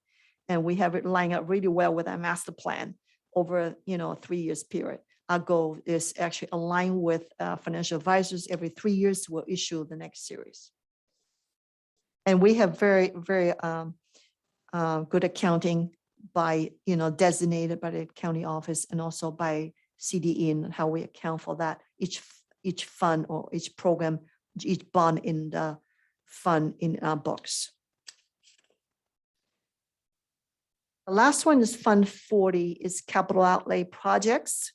And this is the primary source is rental. Monterey Bay Charter School. Last year was $230,000, $268,000. That's the amount that includes other pieces in there. So the amount is a little bit less, but it's close to that dollar amount. And then plus interest income, $3,668. And then outgo is only for the portables, the payment of principal and interest payment for the 5 portables at the elementary schools. As you can see, we will pay that off in 23-24. You see that going across, there's nothing, no more in there and no payment. So we'll pay that off, which is a good thing. Again, this one here also, this will be like your purchase of portables, purchase of other things. It will help the district if we need to do that in capital projects, then really not earmarked by the general fund or any other funds. So this is about the unaudited actuals of all the funds. Also, the last slide, what I have shared here is the COVID-19 funding. Is a summary as of June 30th, just to get the board a look at where we stand in terms of receipt and expenditures, COVID funding. This would be posted, and what Dr. Perez showed earlier on the website shows COVID resources, and then the quick links will be there. And as you can see, what we do in business services, we really have to track it really, really tightly by resource codes, which is second column from the left. But then the names of all these programs, all these funding sources are right here. In essence, we have the funding estimated for us is $4.8 million, a little bit over 4.8. What we have received is 2.1, and what we've spent is 1.5. And it goes, really fast. This is June 30th, between June 30th and now we already spent a lot of money. So the next round you'll see that we'll keep updating this. We're in the midst of updating the details. The last detailed presentation to the board was in April, looking at the various, each of these various sources, what each is being used to pay, such as PPEs for labor support to schools, and also, various, could be like TOSA is one of them. Like if you look down somewhere in the middle, towards the bottom, say ELO, with expanded learning opportunity, AB 86, we're using that money to pay for TOSAs as well. So the next round would be, you will see a little bit more detailed information, but this is just a summary at this point. And I believe that's it. Any questions? Thank you very much. I have a couple odds and ends, and we'll go around the board here. COVID-19 funding, that is a couple of months old. What's your sort of next expected update on funds received, funds spent?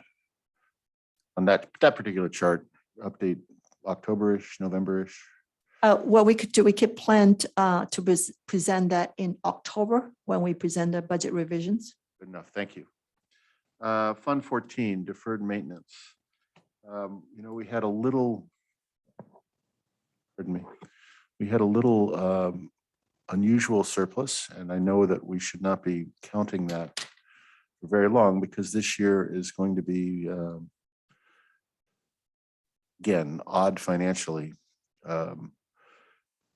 I say that trends are not, one would not say we should follow trend lines very closely and believe them for very long.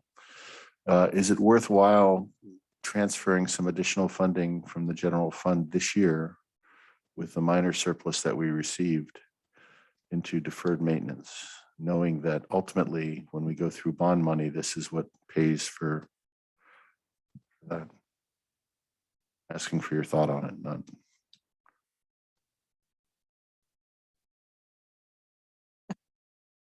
tell you what, if it's worthwhile doing at some point, maybe bring it back to us.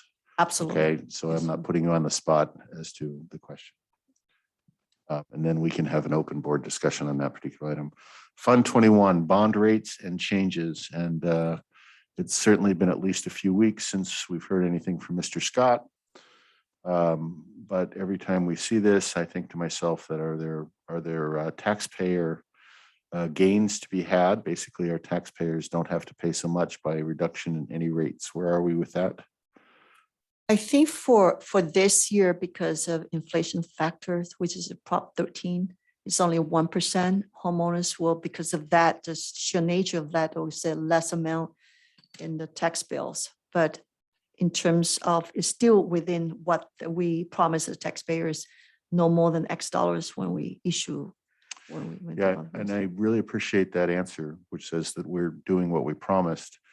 And the question is there any possible rate reduction on existing bonds such that we can get them? Oh, refunding, you mean? Refunding, Yes. We have not heard anything. We'll check again with Mrs. Scott's company. Normally they're very good when the rate is going down. We'll take it. We have taken advantage of that in the past, and we'll continue to do so. Okay. You said we have 5 portables. They're actually modulars, aren't they? Lifespan matters. Modulars are 30 years or That's true. something, right? So, Yes, yeah.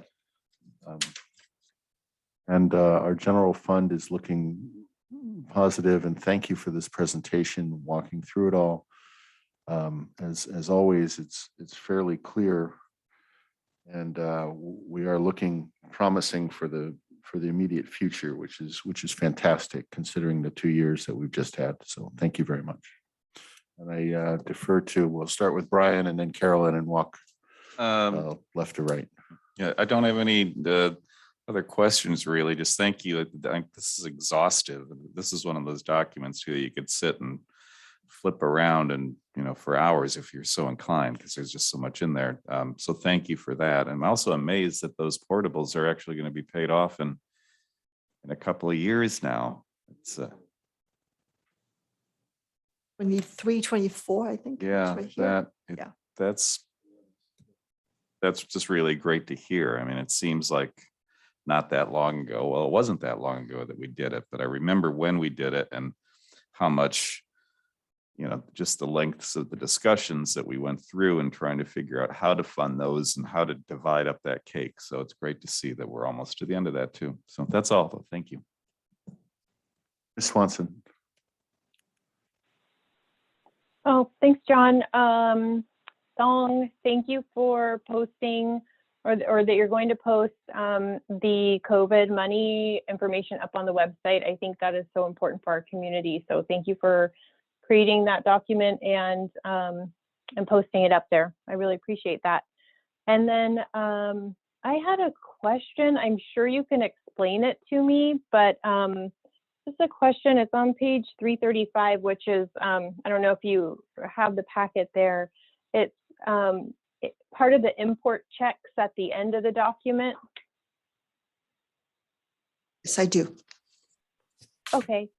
So on page 335, there are like 5, it's in the exception that's on page 335.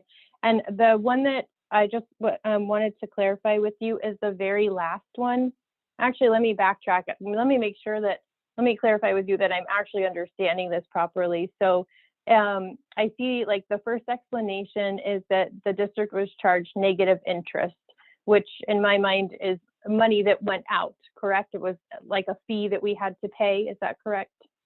Yes, this negative interest depends on what. Yes, there's negative. That means we're not allowed to get interest on a specific resource in that program. Okay. And so then the next one makes sense to me. And then the one at the bottom, though, that one threw me for a loop because it says actually the district received a refund for items returned. So in my mind, I was thinking, okay, we got money, and then the account did not have enough expenditures to use the return fund. So can you explain to me why that one is negative? Without looking at detail from looking at this, this is the consultant that helps me with this, the state forms. By looking at Fund 21, this is 9,000, one of the bond funds, 5,600 showing a repair. It's a repair fund. The only thing I will have to probably look into this to get back to you, it says did not have enough expenditures in object. Normally, if the budget is not enough, it's very simple for us just to transfer from other object codes to pay for that. Because some of these exceptions, it compares to every line, account line between the budget and actuals. It just matter for us to transfer. And then when we get close to closing to end of the school year, we just figure it's really not really productive for us to change the budget because the budget is already over. What we were focusing on is more the actuals. And that could be the explanation. If not, I'll get back to let you know more details. Okay, yeah, thank you. And I just, I want to apologize to the staff because I didn't get a chance to read the second half of this packet until this morning and this afternoon. So I'm sorry I didn't get a chance to email you that question in advance. No problem. We'll get back to you with more details. Those are all my comments. Thank you, Song. Thank you, Ms. Swanson. Is any of our money use it or lose it from the state? No, we have to not really lose it, meaning you have to earn it into the next year. It's called defer, meaning we roll that. We have to take away the income and account it into this year, 21, 22. And we'll earn it again by spending the money. It's like a reimbursement. You have to spend it in order to get reimbursed. Thank you. Ms. Dawson? Thank you as always for your thoroughness. And I like your idea about some of the excess money that came in, kicking it back to sites. As you mentioned, gate prices that they didn't get and that kind of thing. So I applaud that thought. Thank you. Dr. Rivera? Thank you for the presentation and great questions, John. And I agree with what you said, Christy. So no further questions. Thank you. We'll open up to public comment.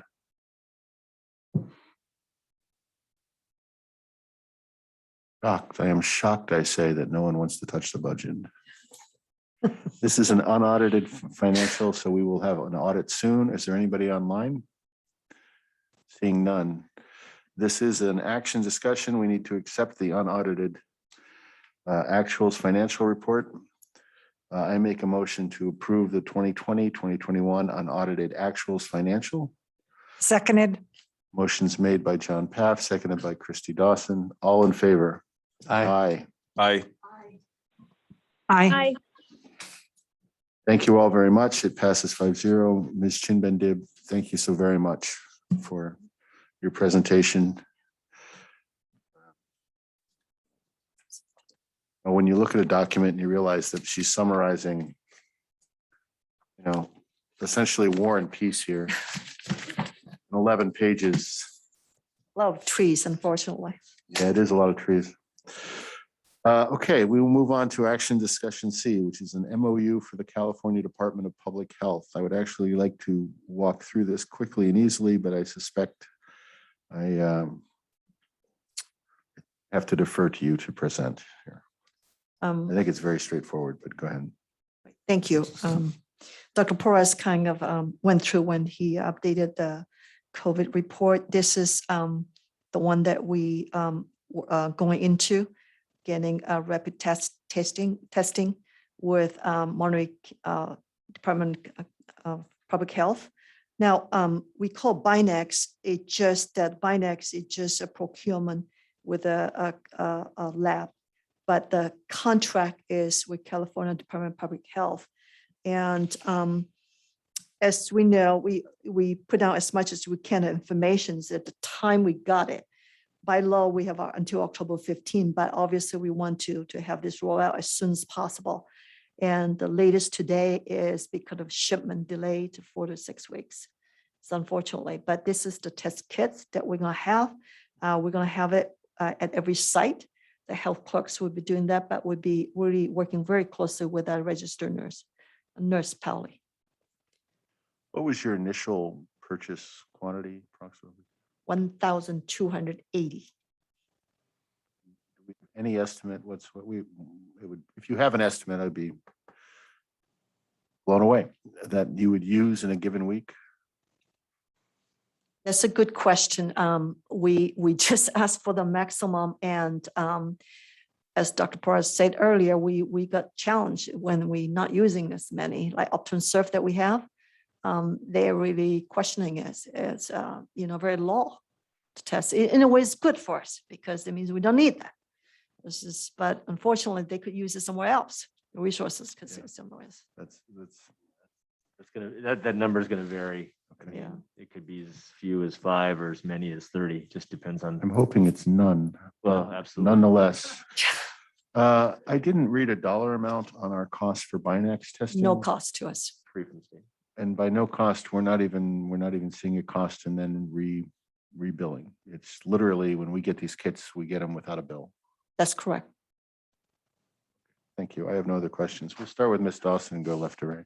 No questions at this time. Thank you. Dr. Rivera, No questions. Thank you. Mr. Swanson, No questions, thanks. Ms. Swanson.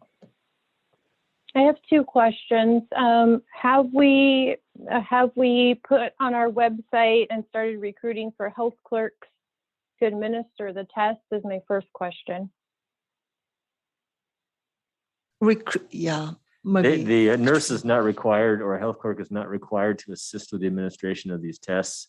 It can be anybody on the site can be trained technically. We'll probably work with our office assistants in that regards, as they're not administering this test. They're not required to be a health clerk or a nurse. They're just assisting in administering the self-administration of the test. Okay. To me, that feels like putting a lot of additional time consuming, and I don't know if it's in their scope of what their job description is, but I hear what you're saying, that the site clerks and the site clerks with the supervision of Nurse Pally will provide testing to the staff members, or sorry, will provide training to the staff members. But I would fear that once this gets rolling, we're going to need to hire somebody. But I'm not the expert on staffing, of course, but just as a board member, that makes me a little nervous, because that just makes me nervous that we don't have this already, and that we're not hiring for this additional workload. Allow me My to, second question. if I may, forgive me. Yes. I want to correct myself because I made an error in speaking. We're looking to have the health clerks at the sites do this work already. We've consulted with Nurse Powley, and she believes that the job and required and the role required with the staffing we have is sufficient. We've already offered Nurse Powley assistance in terms of a clerk for additional work. And we have let her know if there's other staffing that is necessary, we can pursue that. We are following Nurse Powley's expertise and judgment on this one. What would be the lead time on getting someone in if Nurse Pally did ask for help? In terms of a clerk assistance for her, we've already begun that process. In terms of finding other health clerks to come in, I couldn't tell you right now. Okay. And then the number of tests, I'm glad John asked that. So we've only ordered 1,280 rapid tests. Is that correct? That's correct. That's the order form that we put in there. We'll see. Nurse Polly will assess whether we need more. From what experience so far with OptumServe, we have not used a maximum. Not even close. And now so OptumServe is the PCR test. Is that correct? Yes. Okay. To me, there's a real difference between the OptumServe PCR that's only available on Mondays and during working hours versus the rapid test available at sites for families. And I know, unless I'm mistaken, that each child who's quarantined or on modified quarantine, they have to get tested twice to get back or to remain at school. And so I don't think 1,280 is going to be enough. And those are my comments. Do what you will with them, but I think we're maybe have to replace this order, wait a week and place another order for the same amount if there's a 4 to 6 week lead time, because we're going to need them. Those are my comments. Thank you. Thank you. Brian, did you already speak? I did, but I would love to know what you think the number is, Trustee Carolyn. Well, we have between 18 and 1,900 students. And I think really to do, research on it, I would reach out to neighboring districts that have more students than us, less students than us, and kind of get a feel for it. Focus on working with other districts to really get that number. I've just been hearing and reading in the newspaper that other districts are, doing rapid tests at sites and doing rapid tests for entire classrooms or schools or whatever. And so 1,280 to me doesn't even mean one test per student. So it makes me a little nervous.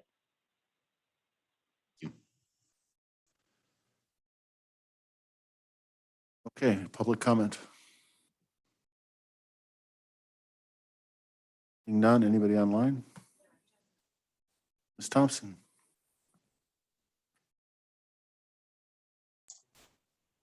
Yeah, I just wanted to follow up on that because I totally agree that that's going to run out potentially fast. Ideally not, but just as an example, the reason why the OptumServe is so low is because the families who have been required so far in modified quarantine to get the 2 required tests have been having to go all around the county to find hours that work and tests that work, and have been buying our own rapid tests in order to meet that criteria. And so that is not really, I think, an adequate sense of what we're going to need for the test to stay modified quarantine policy that we have. Now, again, ideally, we'll have very few cases and great. But I just want to say, for example, at Robert Down, I could be wrong. I think we've had 5 classes that have had to go through modified quarantine. So if you take 20 kids, we actually are above that for most of our classes right now. But just to be simple, that's 20 kids, 2 tests a kid, that's 40 tests. That's 200 tests for 5 classes in the first 3 weeks of school for Robert Down, just for the kids to stay. That's not counting kids who have been sent to the office because, you know, the teacher notices they have a running nose and they need to get a test. You know, they've got another illness, they need to get a test. That's what we're hoping, and that these rapid tests can help us with, is partly with these 2 tests that are required anytime that we have a case. So I just wanted to say that I also think, you know, to think about those numbers in that way, to get a sense for thinking about how many we need to continue to order. And I don't know if I'm hearing correctly, but it sounds like you're saying the tests, the state is giving them to us for free. It's just a matter of we're sitting in a line at this point. Is that correct? That's correct, that they are. Okay, thank you, Ms. Thompson. Okay, so the action in front of us is to approve this MOU with CDPH. And I think whether or not we end up with 1280 and we go through them and immediately reorder 1280, which we will know after we start to use them very quickly. Pardon me again. The action in front of us is to approve that we want these tests. So do I have a motion to accept the MOU with California Department of Public Health? Motion to accept. Seconded. Okay, motion was made by Frank Rivera, seconded by Christy Dawson. All in favor? Aye. Aye. Aye. Aye. Okay, that passes 5-0. Thank you all very much. And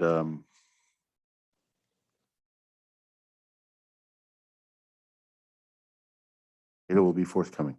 Service agreement for proposal with Peninsula Messenger Service. This item, I think, is very straightforward. We have been having blanks, strike that, check stubs coming in on a regular basis, and we have used whatever employee is readily available. Interestingly, this says there's a fiscal impact of approximately $3,000 to have a messenger service do it. But in fact, I suspect it's a cost savings because we've been paying somebody for roughly an hour and a half times whatever that billable rate is, plus 55 cents a mile. So over the course of a year, it's probably more than equitable to $3,000. So we actually probably have a little bit of a cost savings depending upon how you look at it. Any board, any questions on this? We'll just very quickly, Brian. No questions. Carolyn. Were any other vendors asked or quoted in this, or just Peninsula Messenger? Just the only one. Business opportunity. Ms. Dawson. Carolyn, anything else before I move on? Sorry. No, thank you. Christy. No questions. Thank you. Dr. Rivera. No questions. Public comment. Seeing none, do I have a motion to accept the service agreement proposal with Peninsula Messenger? I will so move. Second. Motion made by Brian Swanson, seconded by Dr. Rivera. All in favor? Aye. Aye. Aye. Okay, thank you all Aye. very much. Passes 5-0. Sorry, Carolyn. Passes 5-0 now. Measure D, budget update. Kelly. Good evening, Matt Keller, Director of Facilities and Transportation. Yeah, let's see.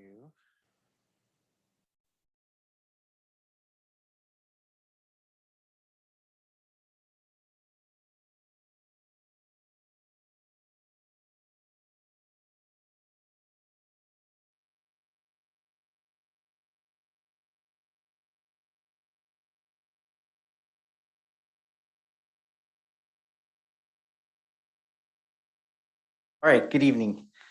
So I just wanted to give the board and public a quick update where we sit financially and kind of where we're looking as far as the budget goes, looking into this next year. And this is just for Series A right now.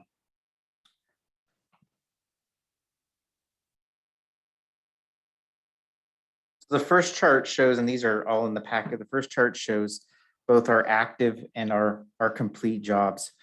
And what you'll see is a series of columns. I'll just kind of go through the columns really fast so they're easy so everyone understands. The original budget is what the board approved back in February. This column will never change. We'll keep that the same. And any budget adjustments that we do, we'll see in this column, which is our current budget. And that's kind of the column we're using as prices come in and if they're higher or lower.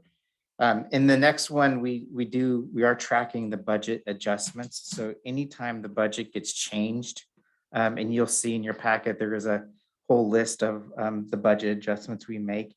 Either they're board approved or if we have something that comes in under budget, we'll sweep it and put it into the contingency. So we track every single budget item that gets changed, we track so anyone can see it and track it as well. The encumbered amount is the amount that we're under contract or PO for. So most everything that you see in this column has been approved by the board to date. So so far we have about 2.1 million that we've encumbered, which we have a contract or a PO for. Expenditures are just our invoice expenditures are what we've the contractors have invoiced so far or the vendors have invoiced so far for materials that we bought. So this summer we've so far they've invoiced about $1.1 million. And that was of last week. We've had some invoices come in. So that number has gone up since then. This is kind of something I'm tracking to see how each project is doing and how much money we have left in it. Some of these items here, it's basically it's the current budget subtracting the encumbered amount. So some of these items have things that we still could purchase. They have money in them. So for instance, the mowers, we've only purchased one mower, but our plan was to purchase 2 mowers. So there's still money left in there. Some items have more money in it that we'll be able to sweep once it moves into that bottom area, which is in the complete project. So for instance, there's $20,000 sitting here under the bond fee Series A that I just circled. I kept that there to show as an example. So this project's complete. So we'll do a budget transfer from of 20,000 and it'll go into the Series A contingency after this meeting.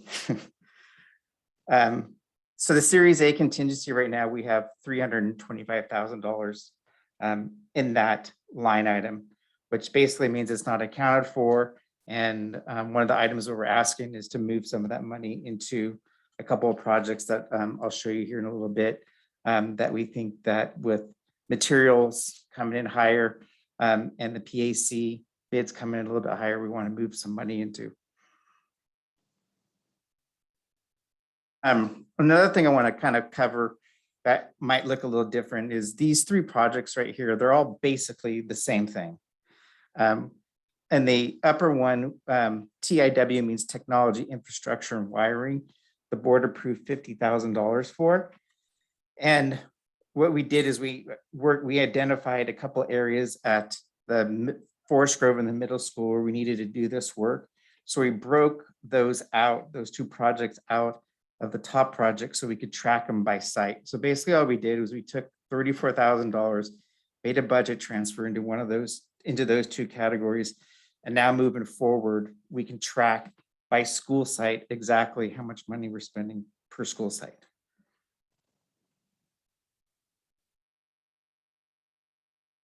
The next slide shows three categories: the bidding, the design, and future projects. So right now we're bidding on the phone systems, and in design, we have some of the paint and the PAC, and also the rekeying projects.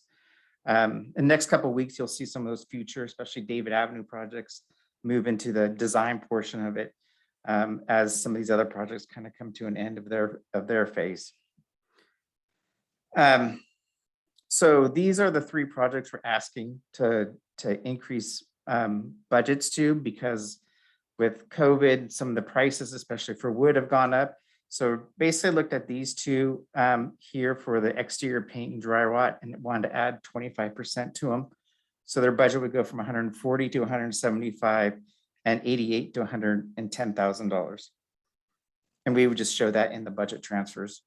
The last one is the PAC. As bids came in, I think Trustee Paff said, I don't think you're gonna be able to do that for $100,000, and you were correct. So we're thinking maybe somewhere around $300,000. So we'd want to increase that budget $200,000 to $300,000. So that would bring our contingency from $325,000 down to about $68,000.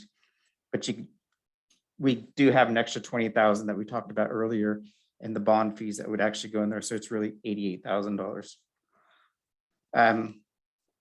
We do have some potential savings in the phone projects. As those bids have come in, they've come in quite a bit lower because we're looking at a cloud-based phone system. We're also looking at lower fees to the general fund month to month on phones. So we're kind of excited. I'm excited to present that at the next board meeting, the phone system. And then we'll have another potential, maybe around $100,000 of savings from that project as well. So money kind of comes in and out of the contingency as we do things and as we dive deeper into these projects. So that's a good thing. So just kind of a quick up in conclusion, we're just looking for approval of the budget transfers and then looking for the approval of the purchase orders that are in the board packet that were under the $25,000 limit that we kind of went out to some other vendors to purchase materials for the projects that are going on this summer. Any questions? Okay, thank you very much. Dr. Rivera? Thank you. That was a good presentation. I actually had a ton of questions and you answered most of them. Good. Specifically how the price increase of materials, that's just, but I mean, I've been hearing about it all over the place. Another question I had was the blue and white in the packet. Oh, yes. Okay, so you're asking to move from the blue into the white? Those are ones we've already done. Oh, we've already done. Okay. Yes. Because one thing that I've noticed was the HVAC COVID replacement or modifications. Yes. There was so we over budgeted by $500,000 for that.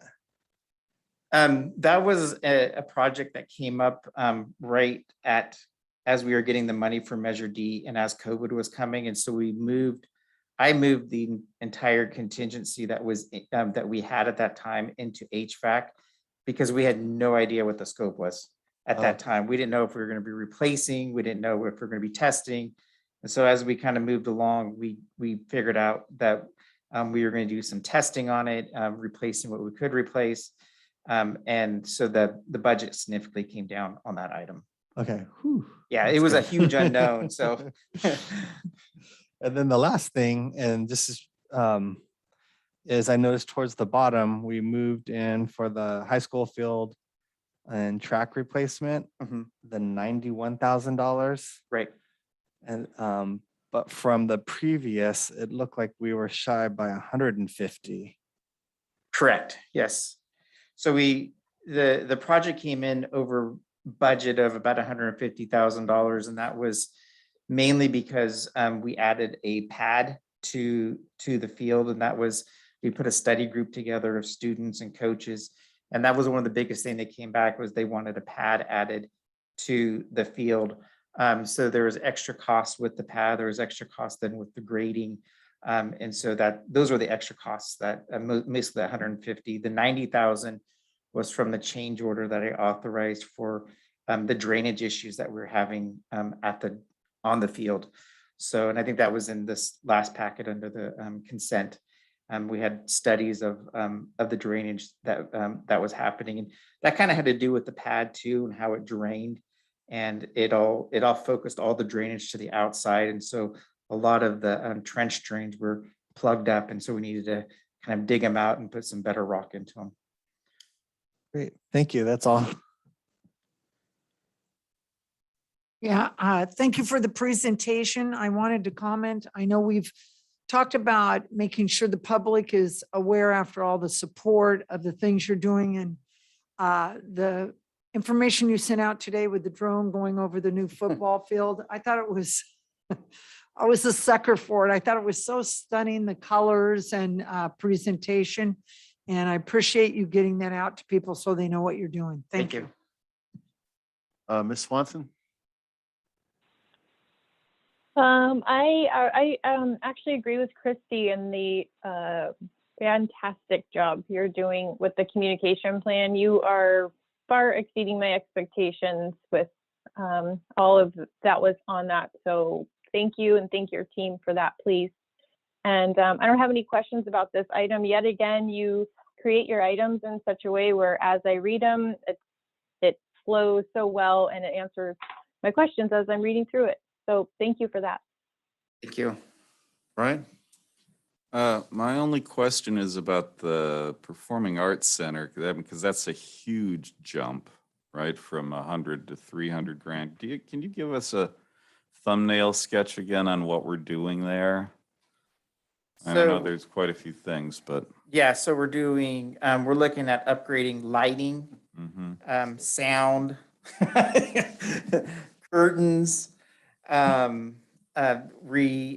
some repairs to the stage, and rigging, and we're also looking all the rigging as well. Okay. So it's coming in quite a bit higher, and we have just talked to Musson so far, so I do want to get some other bids. I know they're the highest out there, so we do want to look at other bids, and I'm hoping to get 2 more, but I don't know how many people actually do that work. So Is this one company that does all these upgrades? Yes. They do the stage, they do the sound and lighting, they do all of everything it? but the stage. The stage would be a separate contractor, a wood contractor that would come in and refinish and do the repairs to the stage itself. Okay. Right. Yeah, it's okay. I know that there have been big jumps in everything. I'd be curious to see what the other bids come in at. But thank you. That's all for now. Sure. Matt, the amount you have left, which is 88,000 plus whatever surpluses you have, and there's at least a few others in there that haven't been allocated. For example, you have 200K for vehicles. We're not spending 200K based on our last contract. We already know that. So that gets transferred over. That's going to leave you roughly, let's call it $150,000 before the next bond sale. Is that problematic? No, we do have other savings. Like K&L right now, we're about 170,000 under budget. We do have some other things to take care of with the roofing because of the amount of TNG that we redid. So there's going to be some extra costs with the roofing company. We'd have some other savings that are still unencumbered in POs with projects that are coming to an end. So we have, some $10,000 here, $10,000 there. So we do have some savings still going back into there. So I feel like we're in pretty good shape. The other project that's coming in that I'm looking at pricing is the keying project. We're looking at 2 different types of keying, electronic keying, and then just going with the system we have. If we go with the system we have, it's significantly less But we're also still wanting to look at the electronic keys. So there are some projects that we have quite a bit of savings in still. So I still think we're okay. Okay, so because your next bond is really a year and a half away, more or less. Right. Granted, Right. if you start all these, it's probably a year before anything is done. It's Correct, not like yeah. there's not plenty of work in the interim. Okay, that's it. Open to public comment. Thank you, Matt. Hi, Beth Shamas. The HVAC, why isn't that COVID money paying for that? If it's COVID related and we're getting millions of dollars, instead of using bond money for this, why can't we use the COVID money for that?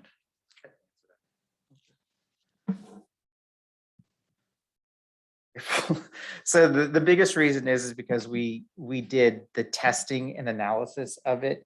And that was something we were going to do with the bond money anyway.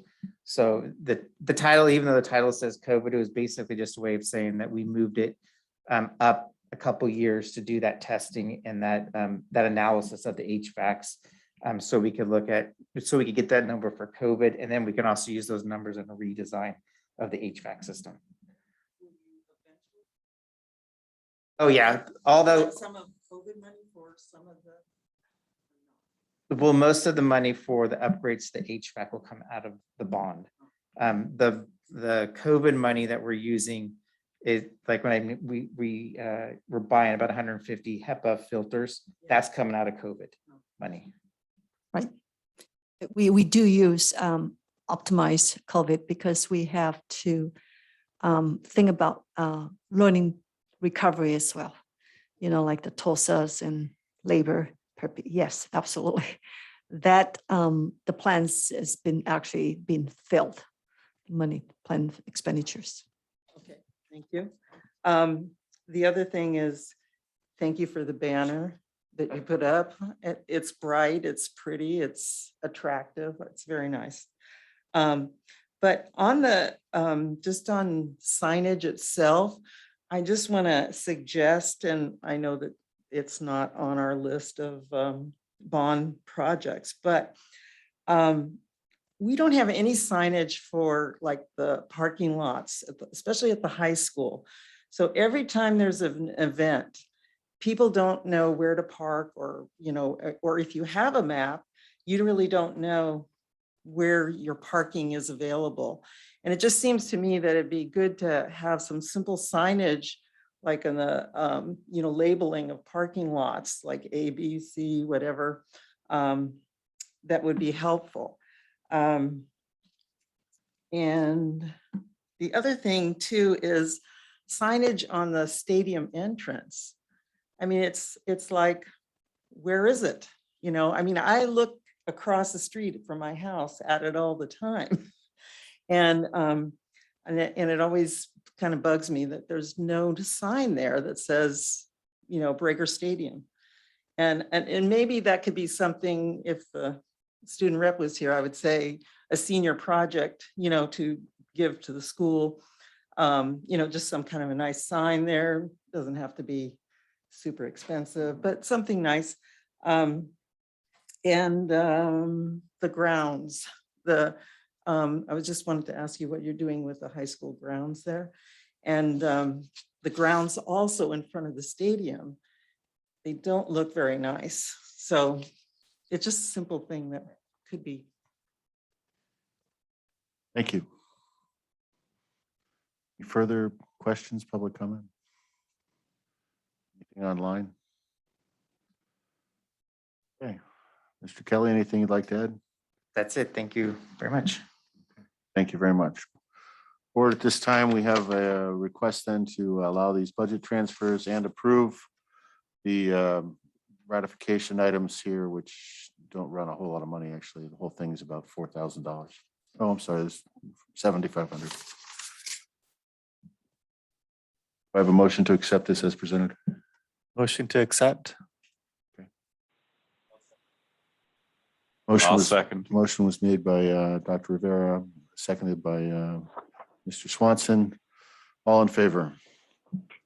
Aye. Hi. Thank you. Move on to California School Board Association Policy Review. Dr. Porras. Thank you, Mr. President. The information is available for you in the packet. I can give you a brief summary. However, my executive assistant, Mandy, and I spoke with CSBA representative, a couple of them online to get an idea of what offerings they had. This is in direct response to the request to review, put up a system to review board policies on a regular basis. CSBA, as you can note there, offers some of their services for us at cost. I do want to note that the services that they offer now are far and away much better than what they offered fairly recently and earlier. The CSBA rep would tell you the exact same thing. They are now operating with an outside servicer to deal with all of the online application, which takes it out of their hands and into the hands of professionals. So it makes it pretty accessible. If we were to engage with them, there's a couple of policies, programs noted for you in bold in the center of the cover sheet. We already subscribe to Gamut, which provides us access to their sample policies.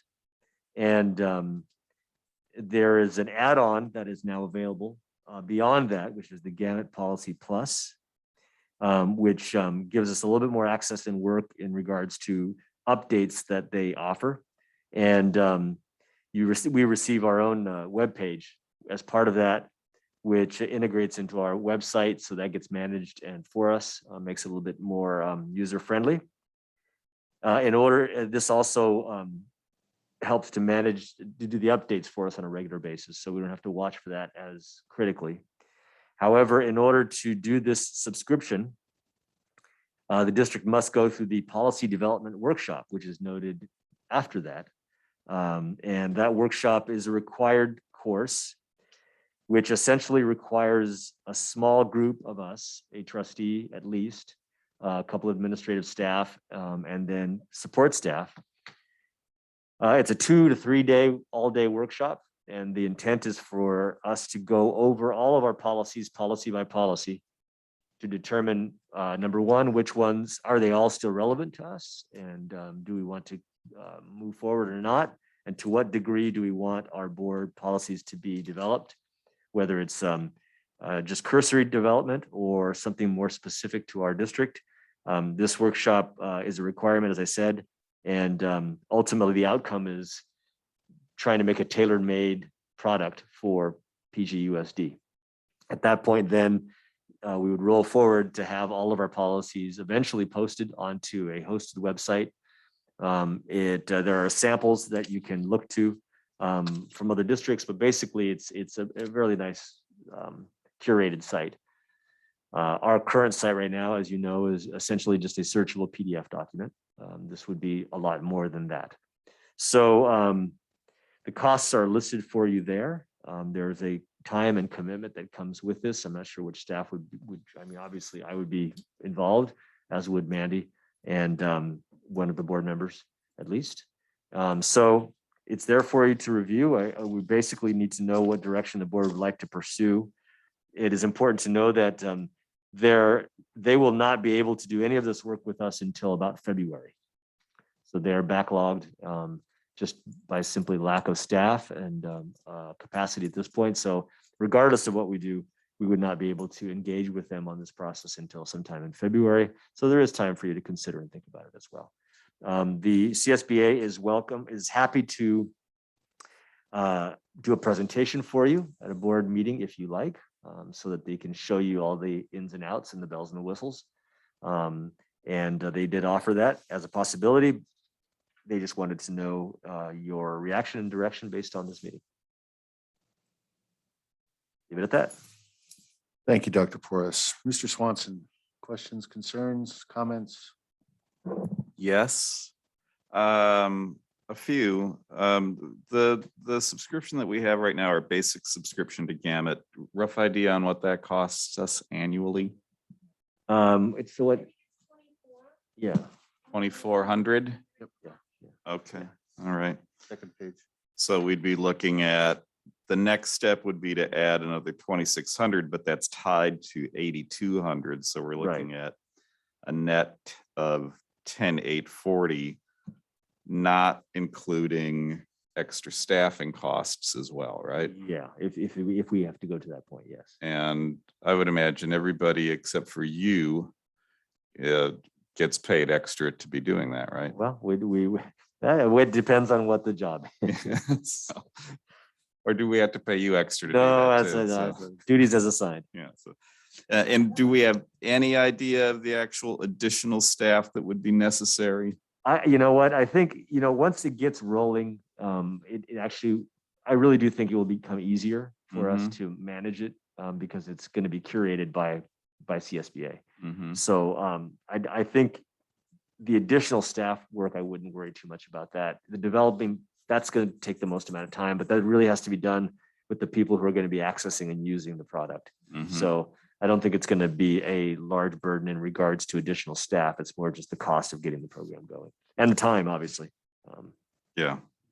And any idea roughly how many policies we presently have? 800 some odd, I think it was that she listed. Yeah. Yeah. Okay, so but somewhere between, I think, 800, 900, something in that range, right? Okay. They do have additional, obviously, products that you can add on to help amplify the experience, but.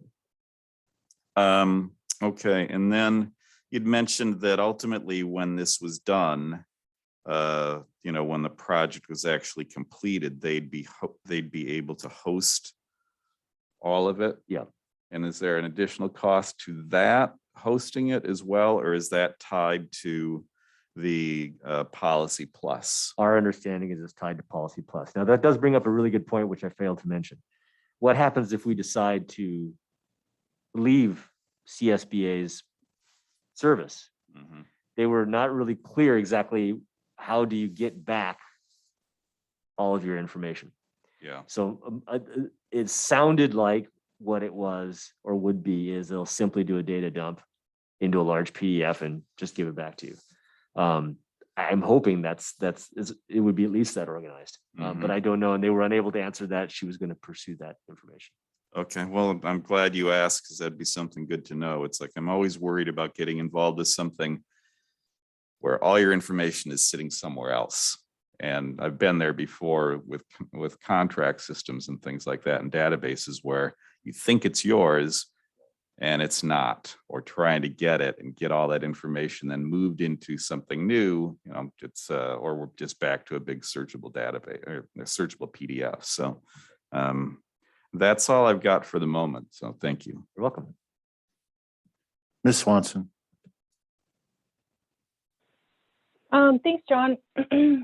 So I'm kind of coming at this from the perspective of, as a board member, policy is one of our main jobs. And I'm a little torn on this item, because I feel like I have two main concerns with our policies right now. I'm concerned that we have antiquated policies. For example, we have a district technology plan policy that was last updated in 1998, and I'm sure there's been technological advances since then. My other concern is, how do we keep policies top of mind and follow them? And my example for that is that we do have a board bylaw in our policy binder that I mentioned at the top of the meeting that says that we shall have an orientation when we have a new board member, and we shall have that orientation with our entire board. And that just hasn't happened. In fact, I requested it at a previous meeting and was turned down. So I'm requesting that again. So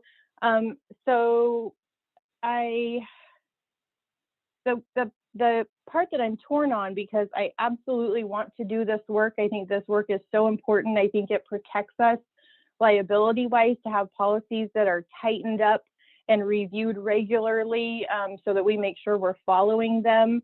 The part I'm torn about is the gamut part. Today I went on a neighboring district's website that uses gamut to organize and host, and it took forever to load. It was not as easily searchable as our PDF that we have on our website. You know, you click on the PDF, it opens up in Adobe, at least on my system, and then I can search for a keyword. It's got a little table of contents on the left side. So, so I feel like the searchable part online is pretty accessible for folks. For me, it's the content. And so one of my questions is, to what extent are our policies custom versus the mandated ones? Do you, maybe Dr. Porras or President Paff, do you know? I know that CSBA sends out updates for the mandated ones, but what are we looking at for ones that have been made locally by our own district over the years? Well, that's the issue of why we would have a 2 to 3 day workshop, because they would want to go over all of the policies that are there. All of our policies in the policy book follow a code. There's a coding system, a numbering system, and actually CSBA provides a numbering system as well that matches with what's happening with the state. So if it's in our policy book, it's tied or attached to some existing policy or within the kind of the slate of policies out there. So if there's one that's loose, that's not even associated with any kind of state policy or other districts' policies, it would need to be revised or edited, because it probably shouldn't be there, or it needs to be assigned a different number attached to an existing policy. Okay. So we definitely, it sounds like we definitely have work to do. For me, I would be more comfortable establishing an ongoing board committee that reviews policy on a regular basis. Maybe we can divide it up into batches in a methodical way to really kind of go through this before we sign up for gamut. And I think it's really possible that we don't need gamut's help in this way. Let me just see really quickly if I have any other comments before I pass the mic. Oh, I did reach out to a friend of mine who's in another district, and they actually said they use something called board docs to organize and track their policies, and that also is a program that works well for managing agendas and packets as well. So perhaps if we were going to go down this road, that might be something that we could look into. And those are my comments. Thank you. Thank you, Ms. Dawson. I'm a big fan of CSBA. I just, when I read things that they have developed and written, I find it easy and I like it. It's a little disappointing that Trustee Swanson said it was hard to maneuver. So that's alarming. I also am wondering 2 to 3 days. I mean, to have a price there, it's in-house, so you're doing it here. It seems like there would be a variation in fee, just to have that big fee and then have a difference that it could be 33% shorter or longer. It just seems a little weird to me. I do think that policies tend to be massive binders that get stuck somewhere, and to have it be more viable and more reflective of our current culture and tailor-made for us, I find attractive. So I would be interested in seeing us pursue this further. Dr. Rivera? I too like the idea of going through our policy manual, and I too believe that 8,000 is a hefty price to do that, but it is necessary works. Whether through this or not, I know we need to do that. As far as the policy plus, I know I'm imagining this wrong, but I just feel like doubling our annual subscription for what seems like a Google Docs file, like, I think I'd prefer to see the presentation that they offered before moving on this. But I definitely feel good about the policy development workshop. That's all. Thank you, Dr. Rivera. So if you were to take a typical book, let's call it 80,000 to 120,000 word, to get it edited is 10 cents a word. So if you're going to publish your book and have it done, you're paying less than what these guys are asking. So their fee is certainly not outlandish by any stretch. I tend to agree. I think we should table this, ask for a presentation, ask them to come in, set a time frame, and let them show us what this really looks like. Also, that would firm up the 2 to 3 days, Ralph. So it's like that's kind of a random. Well, it's a possible 3-day workshop. Okay, well, maybe. So that'd be my thought is, present. We table this for now. Good idea.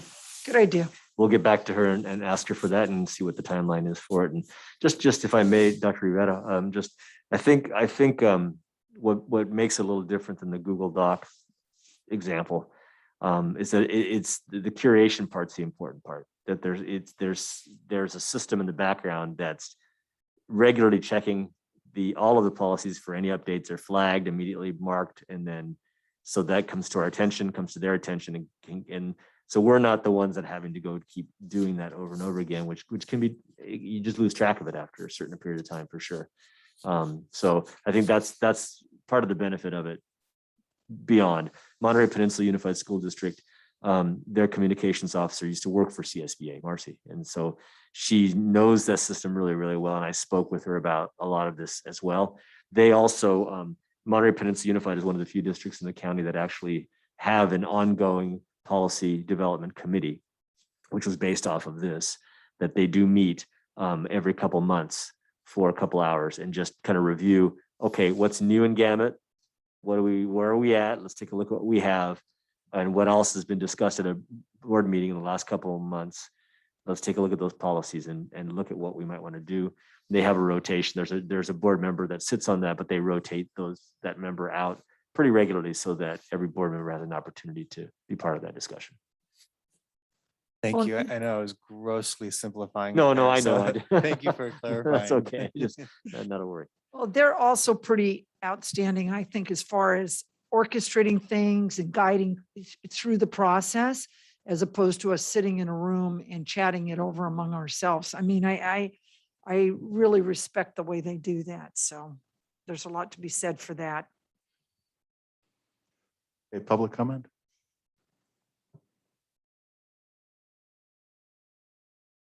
Beth Shamos.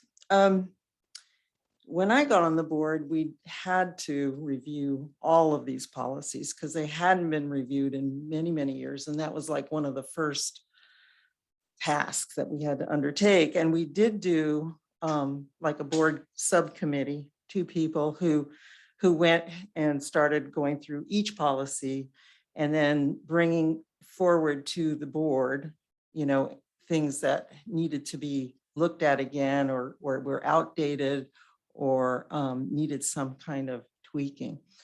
And, if you get some Gamut or CSBA to help you, I would be interested in knowing what they would present at a workshop. I mean, not this workshop, but just to tell us what they would do for us. But I would also encourage the board to not be afraid to go and read these policies. I know it's a lot, but that is the job. You want to know what your policies say. And, of course, a new board member is not going to be able to catch up to speed right away, but you take it in small chunks. And this is what a board member should be able to know with some reasonableness what's in the policy book. So just keep that in mind and, keep working on it. Thank you. Any other public comment? Anyone online? None. So I would have said the four of us would say, let's have them come back. Ms. Swanson, your thought on that? I think that's a good next move. Yeah, let's get a presentation and really understand what they're offering. Oh, I think you have some direction there, Ralph. Okay, sounds good. We'll work on it. Okay, so this is tabled until a future meeting with the expectation of a presentation as to what they actually would provide. Mr. President, if I may interrupt the flow of the meeting for just a moment. Assistant Superintendent Chimben did wanted to backtrack on something really quick. Thank you, President Paff. And I know Trustee Carolyn at the question on page 335. After reading through this, and I know the answer for this, that's the question. What happens is a bond fund that received the money, and last year we did not spend anything in that, so it's a opposite of expense. So it shows that it's a cash that we received. It's a refund that we didn't need to spend, which we spent in prior years, but we got a refund. So last year we didn't spend the money. That's why it shows the credit. Reading carefully now that I got the picture. Thank you for the time to allow me to further clarify this. Okay, thank you very much. Dr. Porras, update the board policy in exhibit 5144 and 5144.1. This is an annual update. We see this pretty much the beginning of every year. Dr. Porras, I defer to you. Thank you, Mr. President. Yes, you're correct. We do take a look at this every year as Ed Code for the most part changes every year in regards especially to the discipline items. Most notably 48, 900 and 48, some of the associated attachments to that. So our legal counsel takes a look at it, assesses it, and then makes adjustments accordingly. Those adjustments are summarized for you on the cover sheet and then further explained inside the packet. So I think it's pretty self-explanatory. I'm happy to answer any questions in regards to what's there. But again, this is a mandated policy. It's driven almost entirely by Ed Code. This particular set of policies, 51, 44, and 0.1 are really not a whole lot of creativity in here. This is straight up. Okay, well, I actually have no comments on this. This is an update. We see it. We know what the policy says. We also know as you go into page 368 that we look at, we are not trying to take children out of school pretty much under any circumstance that we can avoid. And as I noted before, we've noted 2 weeks ago or 3 weeks ago, whatever it was, that we rarely do. We have suspensions, we have very few expulsions, we have an alternative school, continuation school, sorry, I misspoke, continuation school. And we are looking for, it says school and community-based interventions and as proactive and as positive as it can to keep people here and through the education process. So with that, Ms. Swanson. Well, I'm a little nervous to say this, but I spent some time on it this afternoon and I have so many comments, questions, and edits to this that I don't even know where to begin. And like I said, I apologize because I didn't get a chance to read the second half of the packet until today, or else I perhaps would have been able to type out all my questions, and maybe that's the most efficient way because I could easily see this taking 15 to 20 minutes of me saying, what about this and what about this? So do you want me to try to summarize it? Do you want me to email it? Maybe we can push this one. Can we possibly have this come on to the next meeting? What do you prefer, President Pass?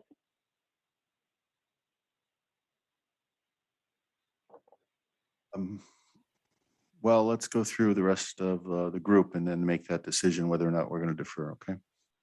So. Okay, thank you. All right. I don't have any other questions. Dr. Rivera.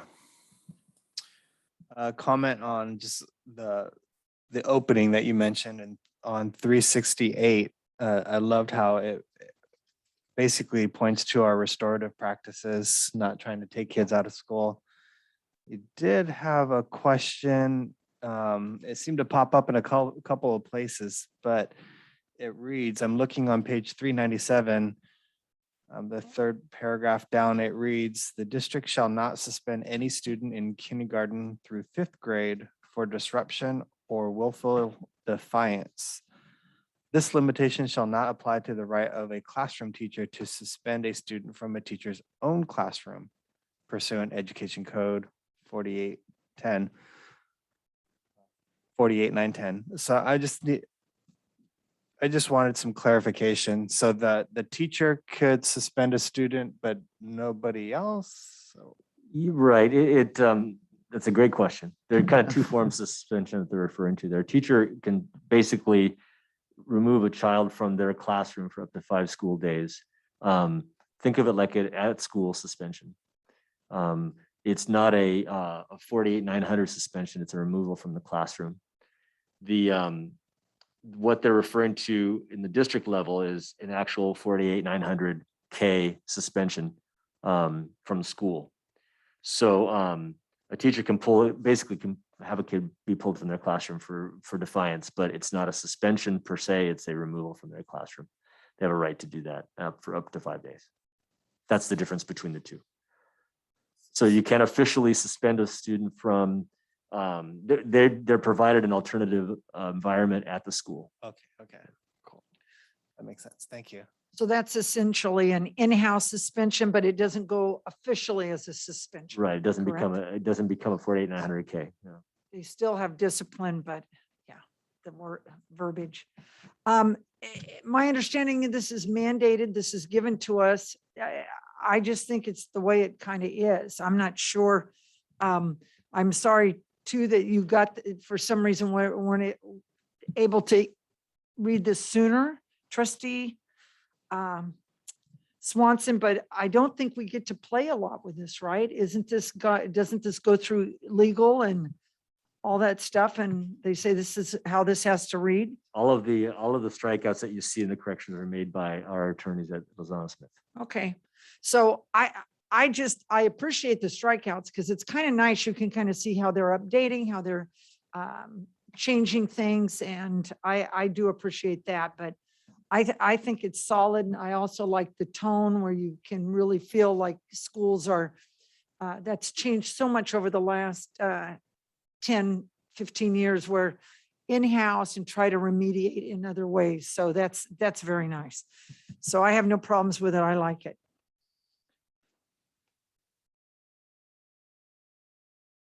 Okay, coming back to you, Ms. Swanson.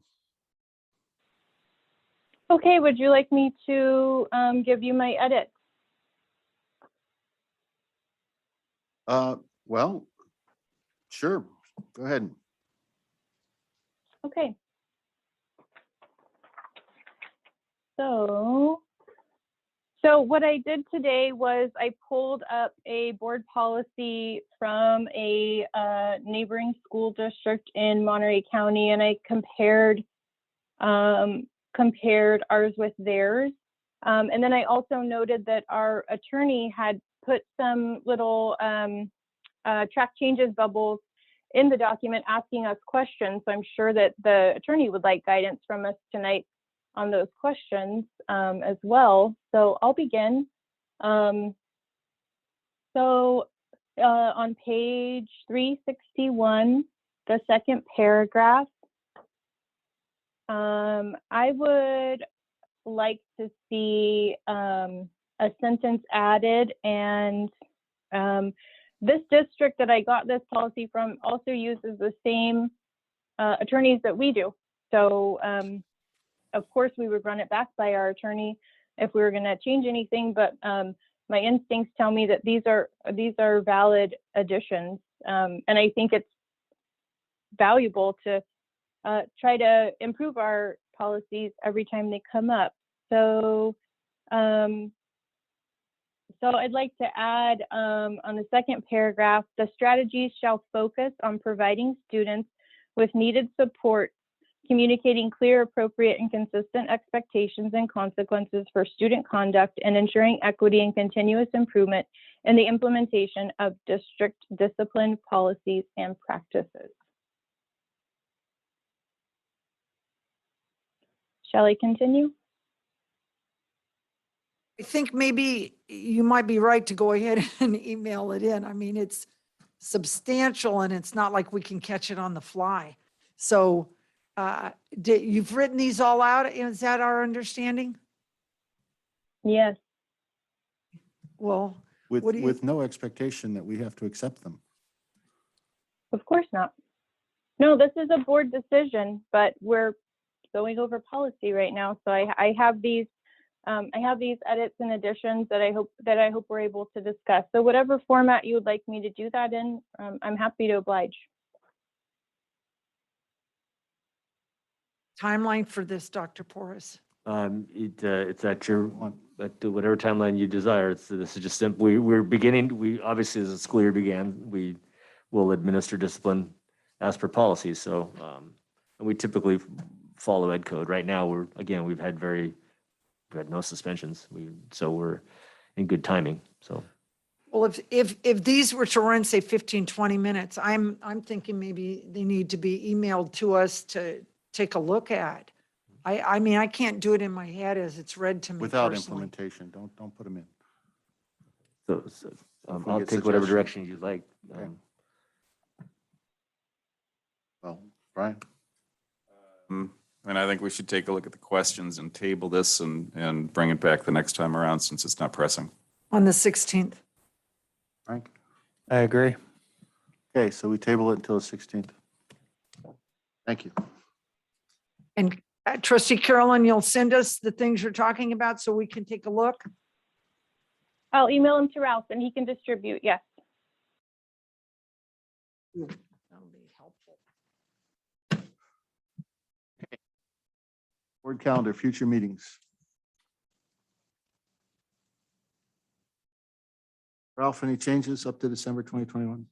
I think we, on this special meeting for Saturday, the 25th, for board goals, it would be good to get a time I confirmed. thought I saw something that said 5:30 PM on an Uh, invitation and I had a heart attack. I don't know, I'm maybe. not, well, we had 9 AM to 12 PM Okay, slated. I So think we like those mornings. I just wanted to confirm, I think just so we have that confirmed, what the expectation is for start and end time. What was the time again? I'm sorry. 9 to 12. That's what we did last time. For sure by then. I was going to say you're up sorely. Does that work for you? 9 to 12 does work. Everyone's set on the 25th and We should all be here the same day. That's a good point. Definite. 9 to Okay, 12 works for 25th, me. 9 to 12. We don't need to have an action or item on that. We just wanted to make sure we were confirmed. And then we Perfect. will try to have a second half of the year set of dates for you soon. Just know they're forthcoming. Thank you. If I could digress, Mandy, I'm going to keep these and don't feel you need to reprint all this for the next meeting. I mean, it's a ton of pages. Or is it easier to keep it in there? 5144. The 50, yeah, because it ends up being, like 87 pages or something. Ah, okay. Okay, gotcha. Thank you. Okay, thank you. No changes needed No otherwise. changes from you. Board comments? If you have comments, speak up now. President Paff, Yes. was Frank kind of hesitating that maybe the 25th doesn't work for him because the 25th is now kind of iffy for me?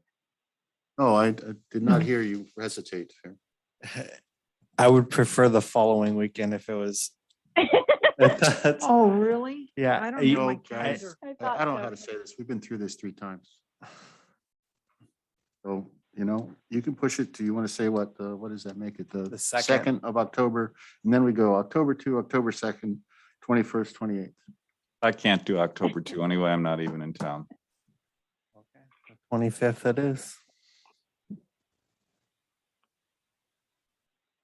I have it scheduled on the 25th. I think we picked that date like 6 months ago or something. We got rid of the 18th, Got rid kept of the 18th. 25th. With that, you need no, there's no motion required here. We have not, we're not making any further, oh, I'm sorry, this is a change, isn't it? You do need this voted on, correct? Yeah, we're just confirming the time, the date on the calendar. You don't need to, you can if you like, but the 9 to 12 is just reconfirming that time. Yeah. Okay, thank you very much. So, public comment on that? Nothing Seeing none. besides can't wait. Woo, yeah. We move on to our information discussion B. Information discussion A was the COVID update. So B is future agenda items. Well, Ms. Swanson. Yes, okay. I have on my list and I would like to request that we get our, just the staff recommendations for our beginnings of our equity plan, or however you want to say it, at the November 18th meeting. And I would, okay, sorry. I'm sorry. I can't, was I interrupting you? Go ahead. I thought you were done. Oh, okay. I'm sorry. And then the other thing is, you know, I would like us to get together as a board and do some sort of training. If you all are against an orientation because you feel that policy is antiquated or you just don't want to do it, I'm open to some variation of it. I really want to bring this up though. I really think that having, and maybe we could do it on the 25th, but I think that talking about our board relationships, our board communications is important. I am struggling with with what to do about a certain board member and issues, and I really don't want to. I don't want to work one-on-one with a board member related to relationships. I really think it should be a broad board discussion. And I've emailed the person back asking if they're comfortable bringing it up to the entire board, and it's been radio silence. And I just really, I don't know what else to do. So when I request these things, there are reasons to them. I'm just trying to be respectful, you know, to the process. So I respectfully request this again. Well, that is the 25th, is to go into our bylaws and part of that organizational discussion. So that is the intent of that meeting. Well, just to be really specific, because I believe I've attended the board goals and strategic plan meeting in the past, there wasn't really bandwidth for a discussion about board relationships. So I don't know if we need to maybe add an hour to that or what, but you know, I'd like for there to be space for that. I think actually this meeting in particular is more based on the bylaws and those discussions and less on that, because actually the last one was so late. We already covered 2021-22 board goals. We're set to go. Right. So this is actually intended for that more specifically. So your addition of an hour would make, I mean, however long it goes, but I think it's not, I think that's actually what we're going to be doing. So, And I think if we want to Okay. add a bullet point to it where we actually, there's something that says, you know, how do we communicate? We've made a lot of changes in the last year as far as how we push out information. And I think having a discussion about how that is run and how that information is pushed out and the tools that we use in order to share that information would be really good. yeah, I think that's part of it. And we are looking to we are looking to proctor this, you know, we're not, we'll bring someone in for it, right? Yeah, we have Sarah Kotz, who's done this with us for She's a number of years. I think typically we have the board president and the clerk meet to quick discussion in terms of how we want to agendize that meeting so that we can use their services. And she's a very skilled mediator around board relations as well. So Ms. Swanson, anything else? No, that's it. Okay, thank you. Frank, you've asked about digital citizenship and a board member. So the last item there actually states that requested curriculum training, critical thinking skills, and navigate social and internet for students. That's on there. Anything else?